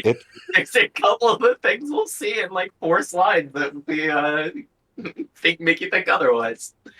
Because Zombieland does that sometimes, because like they build so much hand in that shot deck, but they still want to play all 7 copies, but the event can't add itself. So it's just like, oh, well, I hit event climax. I don't add anything, but also I don't care. So, oh, this is silly. Yeah. Yeah, it just gets sillier as we go. That's fair. Ah, man. Alright, speaking of going, back to our regularly scheduled Grand Pico. Okay. Eureka and Sky. Graham Pico. Auto. Put 1 event from your hand to waiting room when this card is placed on stage from hand. You can do that and get a phase connect character from waiting room. And then on death, you put a card from hand to waiting room. Check for add a level 1 or higher card. This is Event Modulation Central. This card's very good. You're playing like 5 events at least, and so like since you cycle it back, like this could be pretty much whatever you want, and its deck speed, it's solid all in all. I don't typically find myself needing this one, but it is absolutely playable. We talked about this the first time we recorded the back half of Green, but if he made both of these on play, I would have actually like found JB, like figure out where he is. I would walk up to his house, bang on the door, and when he opens the door, I would just slap him and then walk away and fly back to my house. I'd probably drive you to the airport. I'd appreciate it, to be honest. Yeah, like it'd be a bit of a time otherwise. Freaking Ubering all the way out there from an airport, that'd be expensive. Yeah, like anyway. Yeah, this just feels nice. I put this in another set that I was just kind of goofing around with. I made a test pile for all the non-canon triggers that I had put together for my copy of the sim, because it does not stop with Bank and Magnify, but most of those are not exactly ready for human consumption, I would think. But even in that just kind of like pile of stuff that was going on in that set, this feels just nice. It's it's a double filtered where the timing is split. In a set where you can literally like pitch this or like pitch an event, grab some kind of like bridge card, and then you just play over it with the card that you salvaged, and then go and get another copy of KALEiDO, because you're like, oh well, actually now that I've got this on board, now I can actually do KALEiDO, or now I have like the copy of the combo that I needed, or like you filter out of some other events, which I mean we've seen 2 others, and we have 2 other generations with events you may or may not think about running. Maybe not all in the same set, all things considered, but you could run a stupid little event pile if you wanted. It'd be funny. This goes like really well into the level 1 combo also. You're like, I drew an extra copy of KALEiDO. I don't really need that right now. And you just play this, you discard the event, salvage your combo back after doing a turn of it previously, and then you just play over it and maybe get like a second copy of combo or like another KALEiDO event to dig into something else. I feel like this would loop like really well. Like maybe not as good as Hololive can, because they have like the Summoner Raine card, which is silly card to put in that set especially. But card seems good. Yeah, we do have a summoner of our own back in yellow that kind of can get you there. But yellow may not be the color that you want to mix with KALEiDO stuff, depending on how hard you go on it. Which, as we'll mention in a minute, we might need to box in KALEiDO a little bit more than it already is. Our next card, then, and our last card for the doggo. This is Bow Wow, Grand Pico. When her level 2 higher battle opponent comes reversed, you may blind stock, and at the beginning of her climax phase, you can resonate the event to give her 6k till end of turn. So a 12-5 offensively, 6-5 defensively, just out here to kill level 2s and 3s. We have enough ways to do this in this set already, so it is a candidate for some sort of revision just to give it something else to do. And I think I've seen a couple of cards in the past couple of days I could see training out for this. I kind of want to take a second and like collect at least through the simulator and look at all the like assassin, killer, bomb or on turn big power things, just so I have a collection of how many that you have in this set. Because that, what was the meme? Like the number of this thing is too high. Insert that meme here. Like that's something that we see pretty consistently through all of this.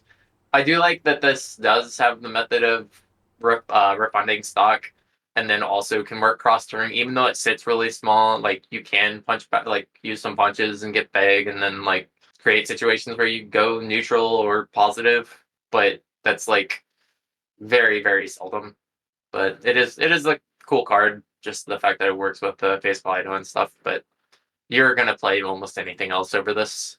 Almost like majority of the time, you're gonna be investing in your level 1 routes and kind of just looping those so you can get more into economy. So this, you want more out of the level 2 interactions in the set. I feel like. Okay.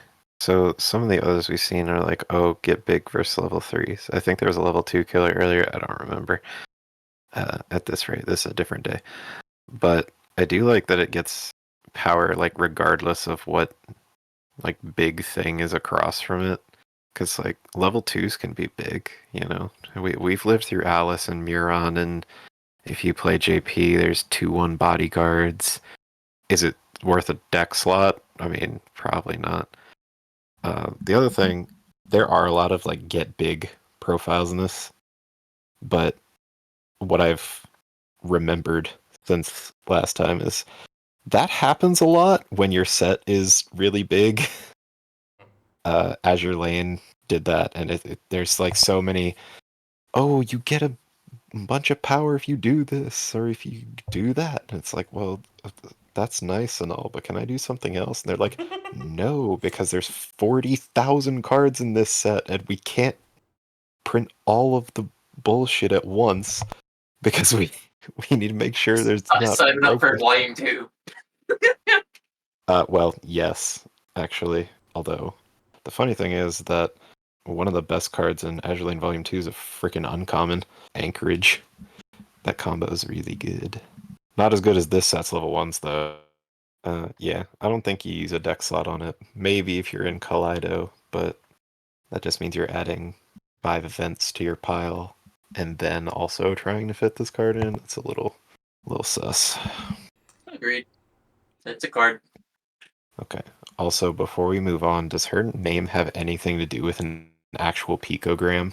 Right. I remember looking into this and forgetting. Her thing is like, she likes rocks. She's like a geology girl. Just Okay. just kind of a fun little thing. I like people that like rocks.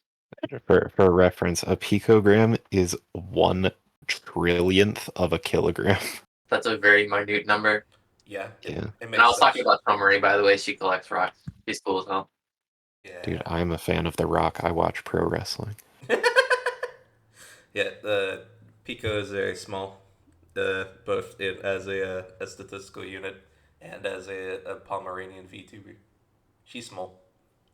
She's not like, But she swings big. yeah, She do swing big. she is not Patan either, but she's a shorty. Love that for her. All right.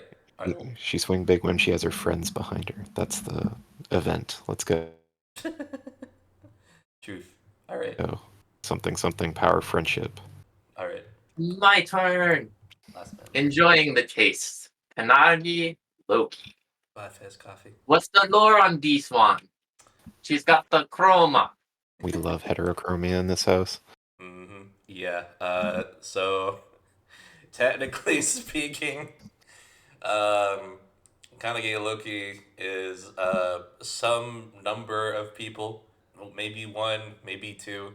Part of her was a shrine maiden at one point, and the other part of her was just someone who stopped by the shrine one day. She has a lore vid as well. Like all of FaZe KALEiDO have lore vids, but they except for one of them, they're all in JP, and Loki's is a little bit like especially kind of confusing because she did a really good job of making it like cinematic and shit.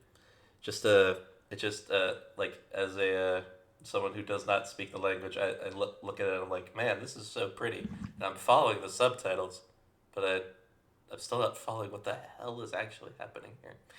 Also, she has like this like snake motif, and I don't know if that's because like the snake is like the shrine god, if it's like a Monogatari situation, or if it was like just kind of a nice little theme to go with. But yeah, and then she is advertising FaZe Coffee. She drew this art herself, and she is letting you know that hey, FaZe Coffee tastes good. You should go get it. It's part of the business model. FaZe Coffee. Bye, FaZe Coffee. 0-0 is a on-turn 500 power assist and gives your FaZe Connect characters the coffee trait, which is relevant for like 2 cards. It's relevant for this card. This card, it is relevant for this card, and has the auto effect of when you play an event, you can put this card to stock, which is relevant because the event does cost 1 in green. And then this one also has the act ability to rest itself, choose one of your other coffee trade characters, and put it to your stock, which is notable because all your characters have coffee when she is on board and on your turn, which is when you can use act abilities because you can't use them at least on characters on board during opponent's turns. This card is it does stuff, and actually after a little bit more seat time, I want to give it an A+. Not quite an S, because there's other methods in the set, but it is very, very, very good. JP. I last time we covered this, I went off on a little rant. And for that, I want to say, I'm sorry. But also, I am right. Yeah. I was right. Like, this is free 99. They only, like, recently, they only have printed these effects on 2/1s. And you were like, no, bro, they printed it in Fate. It only hits half the traits. It only hits half the traits in Fate. Yeah, it only hits. This one fixes the problem by giving them the trait that it needs. Yeah, because that was one of my main complaints with the card when I was playing it in Fate was, man, I can only hit half the cards in my set. And also, like, let's do something flavorful with coffee trait. And it's like, oh god, wait. But you can't just, like, stock compress to hell. And as much as I would like stock compression to not just be, like, the win con, like, this is actually kind of a set where, like, there's going to be some builds where you're like, man, I wish my finisher did more. And the answer is, well, actually, if I have, like, a bajillion stock and my opponent isn't on one of the sets that's allowed to play stock swap these days, I kind of don't care, do I? That's what it's devolved into, yeah.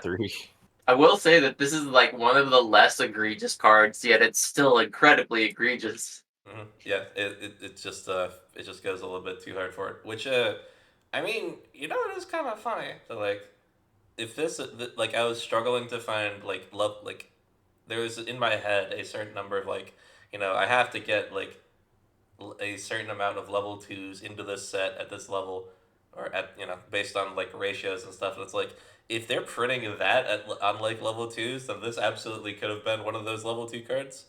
And it would have been perfectly fine. Like, if this was printed with, like, maybe, like, a different level of global power, like, I think I would actually give it, like, a bit more global power, maybe take the turn restriction off once I have the budget, and then just stick it at 2/1, it'd probably be, like, still good, but, like, less egregious, right? Blank mentioned this last time, I believe. You had said, like, every other turn it can stand, as opposed to just every turn. And that could help, like, mitigate a little bit, like, as far as, like, how the game will progress. It doesn't stop, like, the one turn double stock generation per se, but it does, like, at least, like, throughout the game you're not building as much stock from one single copy. Yeah, hypothetically. Oh, yeah.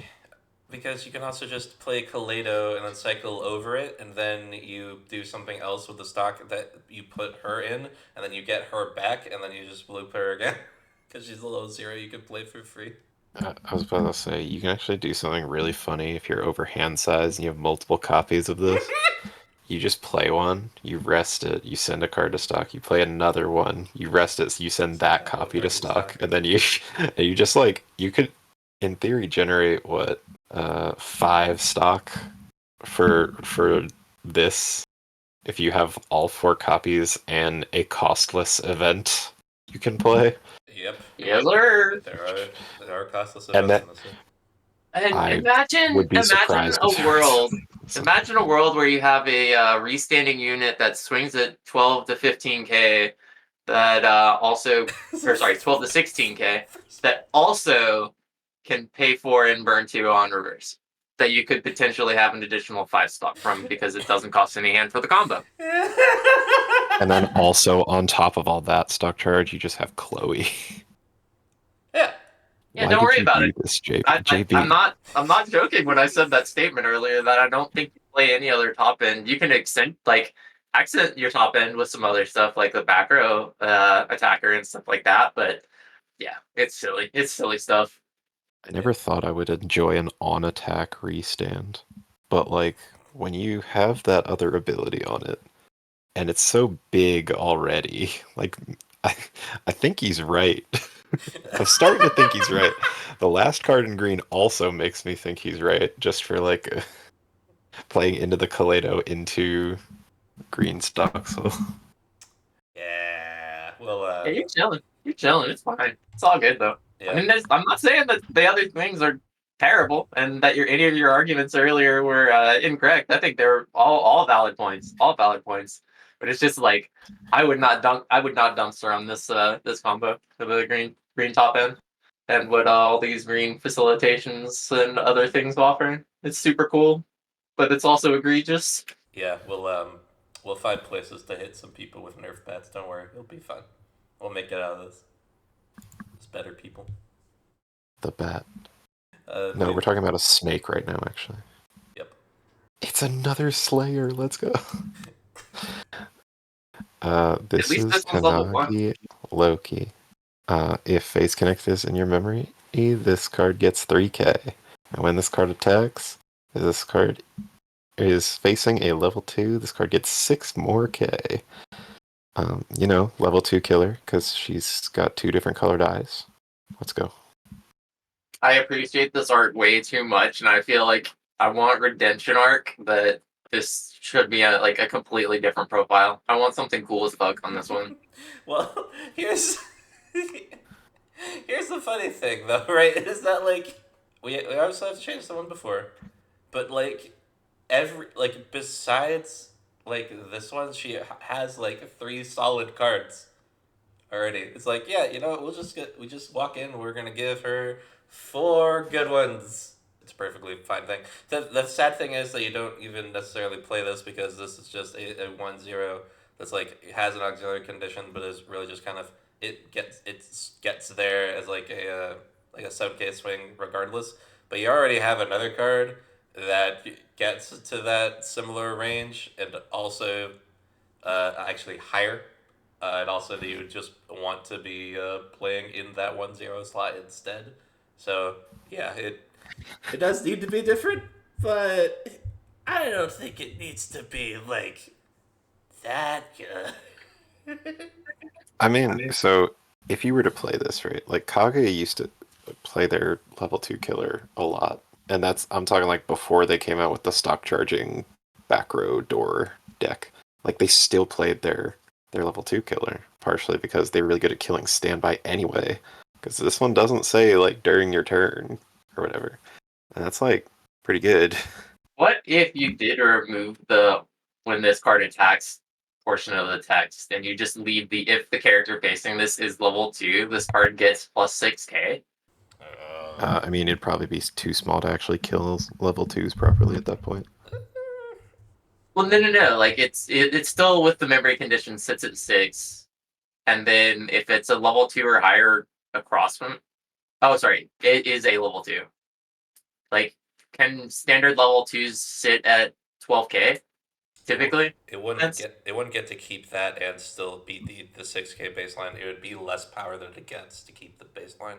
Because like there's the level 0 that gets a bunch of power when facing a level 3, but that's just because of the huge gap between them. There's significantly less gap between a level 1 and a level 2. So it'd be like, I think it would maybe get you to like 9k or 8k. Like it would, but far more reasonable for a level 2 to beat over at that point. Gotcha. So- I was kind of thinking the 1/1 Kana from Toshinoko, the one that gets plus like was it 3k or something against or 3500 against cost zeros. That was kind of like my thought process, because like you could look at this in like a similar concept and like have the utility slot as well. So they kind of do this with Slayer like profiles already. The first time I remember seeing it was in Chainsaw Man, but I know apparently it's been done before that, because I brought it up to my friends and they were like, oh no, they've done this before.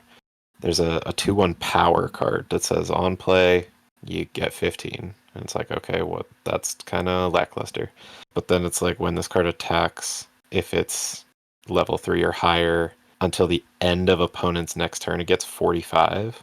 Oh, yeah. When normally you'd get like 6k or whatever.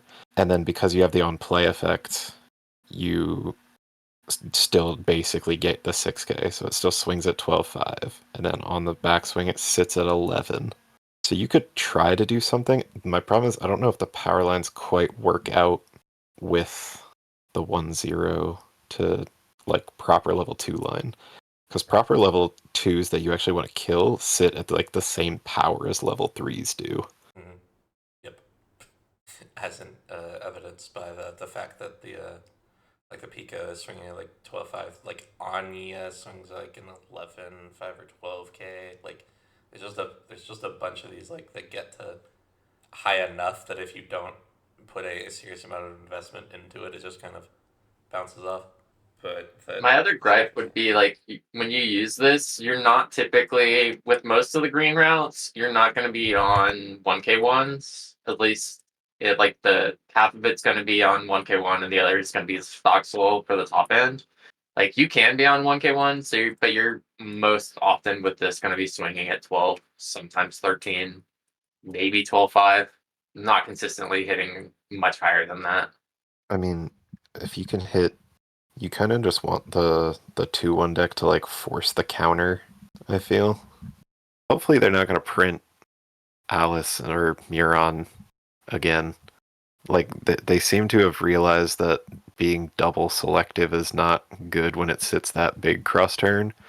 So when they printed the one in Shiny Colors Set 2, it only swung offensively big, and then defensively it was like 7.5 or something. It's on Sakia. I love that girl. We love Sakia. Or if you look at Blue Archive, their power condition for Neru is it's experience 5, but it's big cross turn, right? So what they did is the salvage is selective, but if you want the stock, it is encore step, and it is blind from the top of your deck. So you would be burying any triggers like automatically, and also you don't know if you put more climaxes in there. Blind stock is a scary game. Thankfully, we don't have to worry about that very much in this set. Dear Lord, do we never have to worry about it ever? And if we do, we just play KALEIDO 45,000 times and it's paid out already. Or we play our Riki and then just look at the top 2 before we get into situations where we would blind stock. Oh my god, I forgot about the turbo cracked Ricky. Oh my god, that has to be my favorite card in this set, I think. Yeah. God. Like, there's some cool cards in here, right? But that Ricky is like, I feel like it actually has potential to be printed just because power creep is stupid. But I don't know if I actually want it to be printed. Yeah, I need it to only be printed in sets I like. Yeah, I don't want them to play around with this technology too much, and I am definitely a little bit concerned that I went and did it, but it's fine. It's not going to be the first time I print something egregious. Speaking of, maybe just a little bit. This is Locked in and rocking Kannagi Loki. If Phase Kaleido is in your memory and you have another Phase Connect character, this card gets plus 3k. See, she just sits at 7k. Why would you don't need to worry about playing the other one. Oh my god. And then Resonate during the turn this card is placed on the stage from your hand. When this card's battle opponent becomes reversed, you may resonate the event. If you do, salvage a Phase Connect character. Funnily enough, the last time that I was playing with this, because I played a few more games of this, I kept running into an issue where I was like refreshing or some shit the turn that I like got the reverse with this, and I was just like, pain. You mean to tell me you didn't just play your Phase Kaleido and then like discard and get your Phase Kaleido back and then you have your refresh set and then you're like chilling? Here's the best part. There are several games where I wasn't getting it. I was swinging like 4k or 5k in a lane, but I was already level 1 and the AI was level 0, so I just got the reverse anyway. Fair enough. It was so funny. This is literally, who needs a fucking climax combo in this? I'm essentially running 2 level 3 combos in one of my builds, and this is like the advantage engine that I use in the deck. And it's just like, okay, cool, I'll just loop like Loki at like every single turn. I'll be swinging it like 7 or 8 or 9k, and then like just get consistent reverses, salvage, and I don't even have to slam a climax every single time. So like even on your off climax turns, you're still plussing. This card is absolutely probably the dumbest card in this set. Yeah, I'd be very hard pressed to say that like even the combos are being better than this card. Like this thing's absolutely absurd. Like we clock ourselves to pay 1 stock, clock ourselves to go +1. Like on a like a coin flip even. You're meaning to tell me I can just play a character and then attack and reverse anything and then get a plus by just throwing a card that I have 5 copies of? This is absurd. Okay. So okay. Oh, and it sits 7k cross turn. Yeah. I feel like you're- that's the part that goes like too hard. Yeah. I forgot this thing. You don't even have to worry about paying to get Phase Kaleido in memory, by the way. This is a non-factor. This card is there's nothing. This is your engine. You play Phase Kaleido, locked in and rocking, and you're just ready to go. You're set. Like you got no worries for card economy for the entire game. It's just like, oh wait, Kaze, I get it.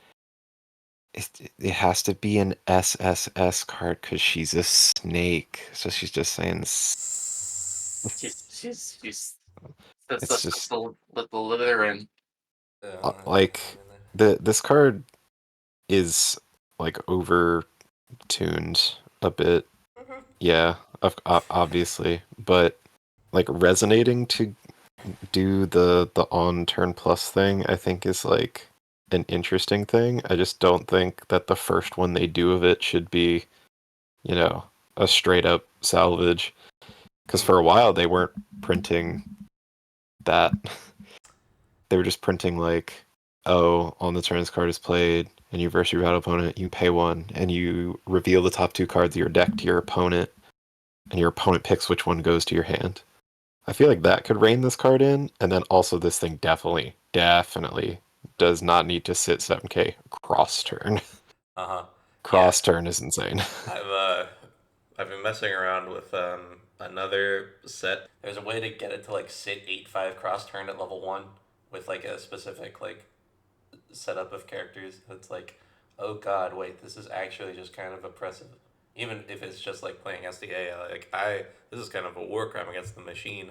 And since I mostly play against the machine, the war crimes against it are something that I feel a little bit heavily.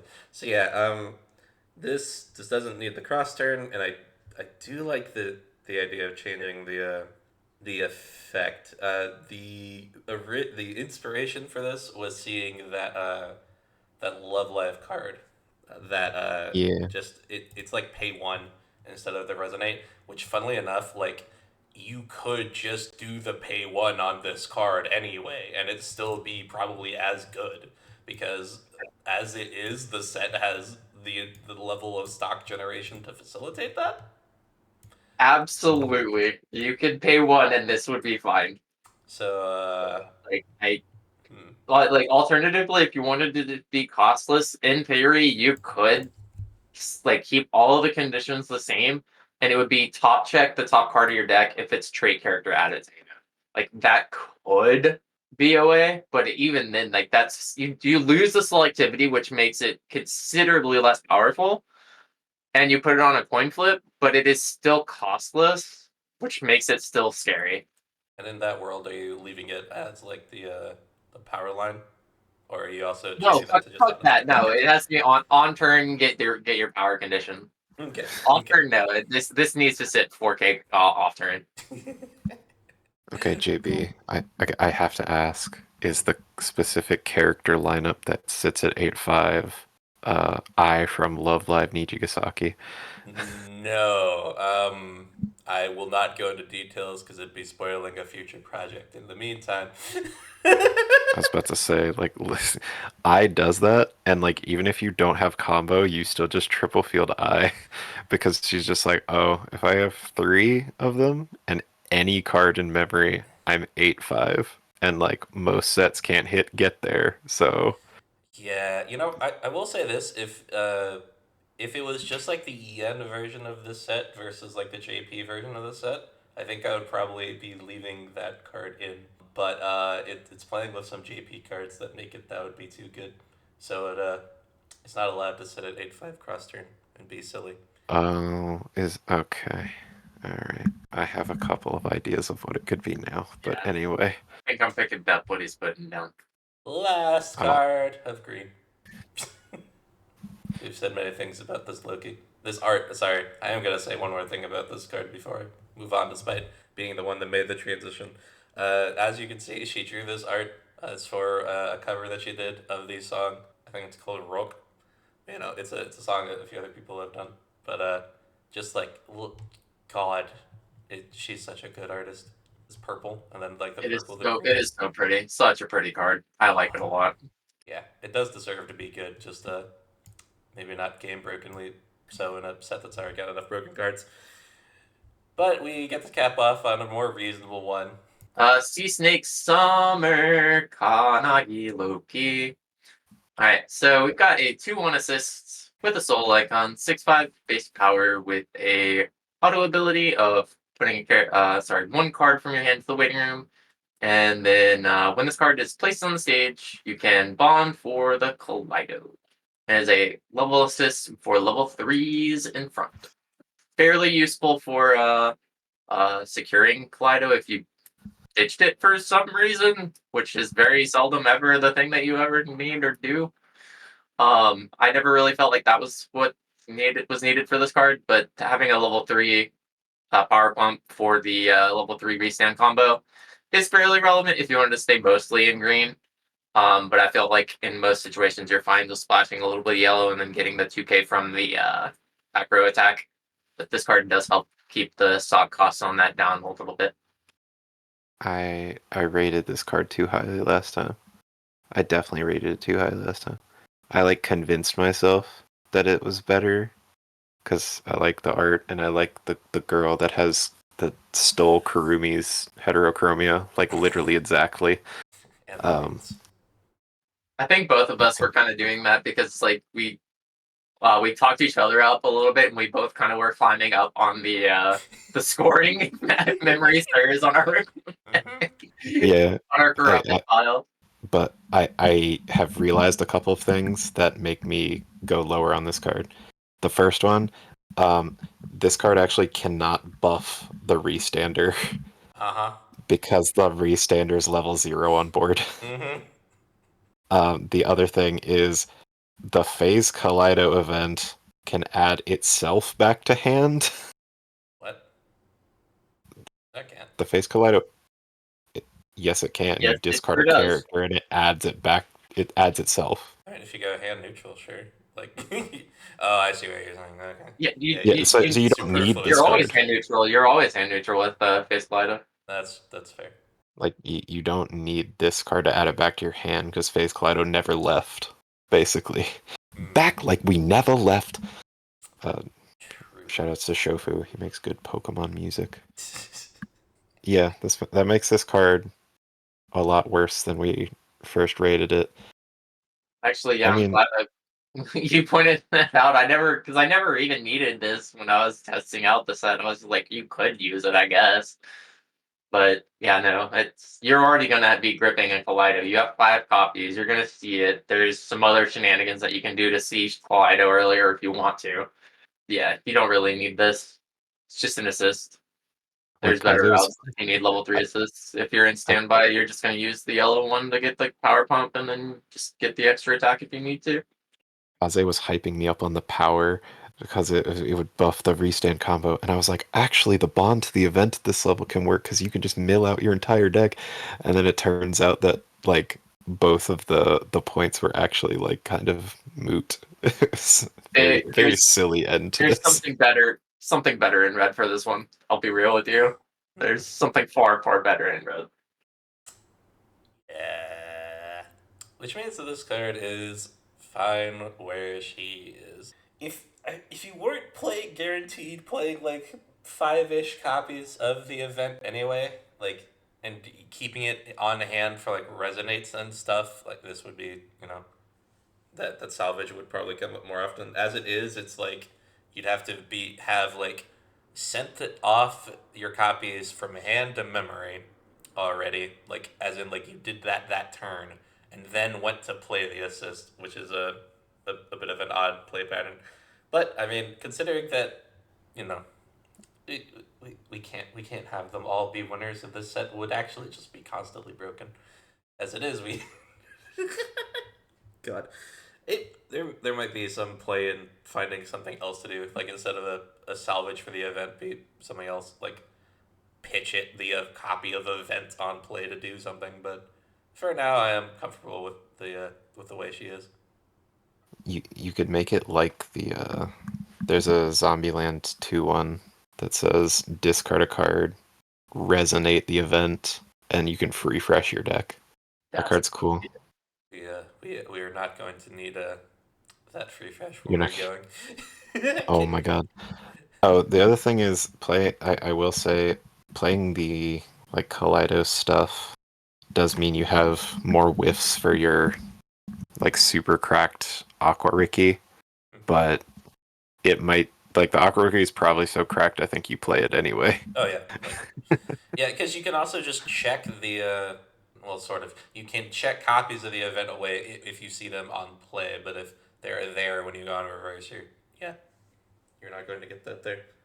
But it's You're fine. typically gonna be throwing the Kaleidos into memory, and so like until you're down to like 1 or 2, and then you're not gonna be whipping the Ricky towards like the mid or late game. So like it's not a big factor, to be honest with you.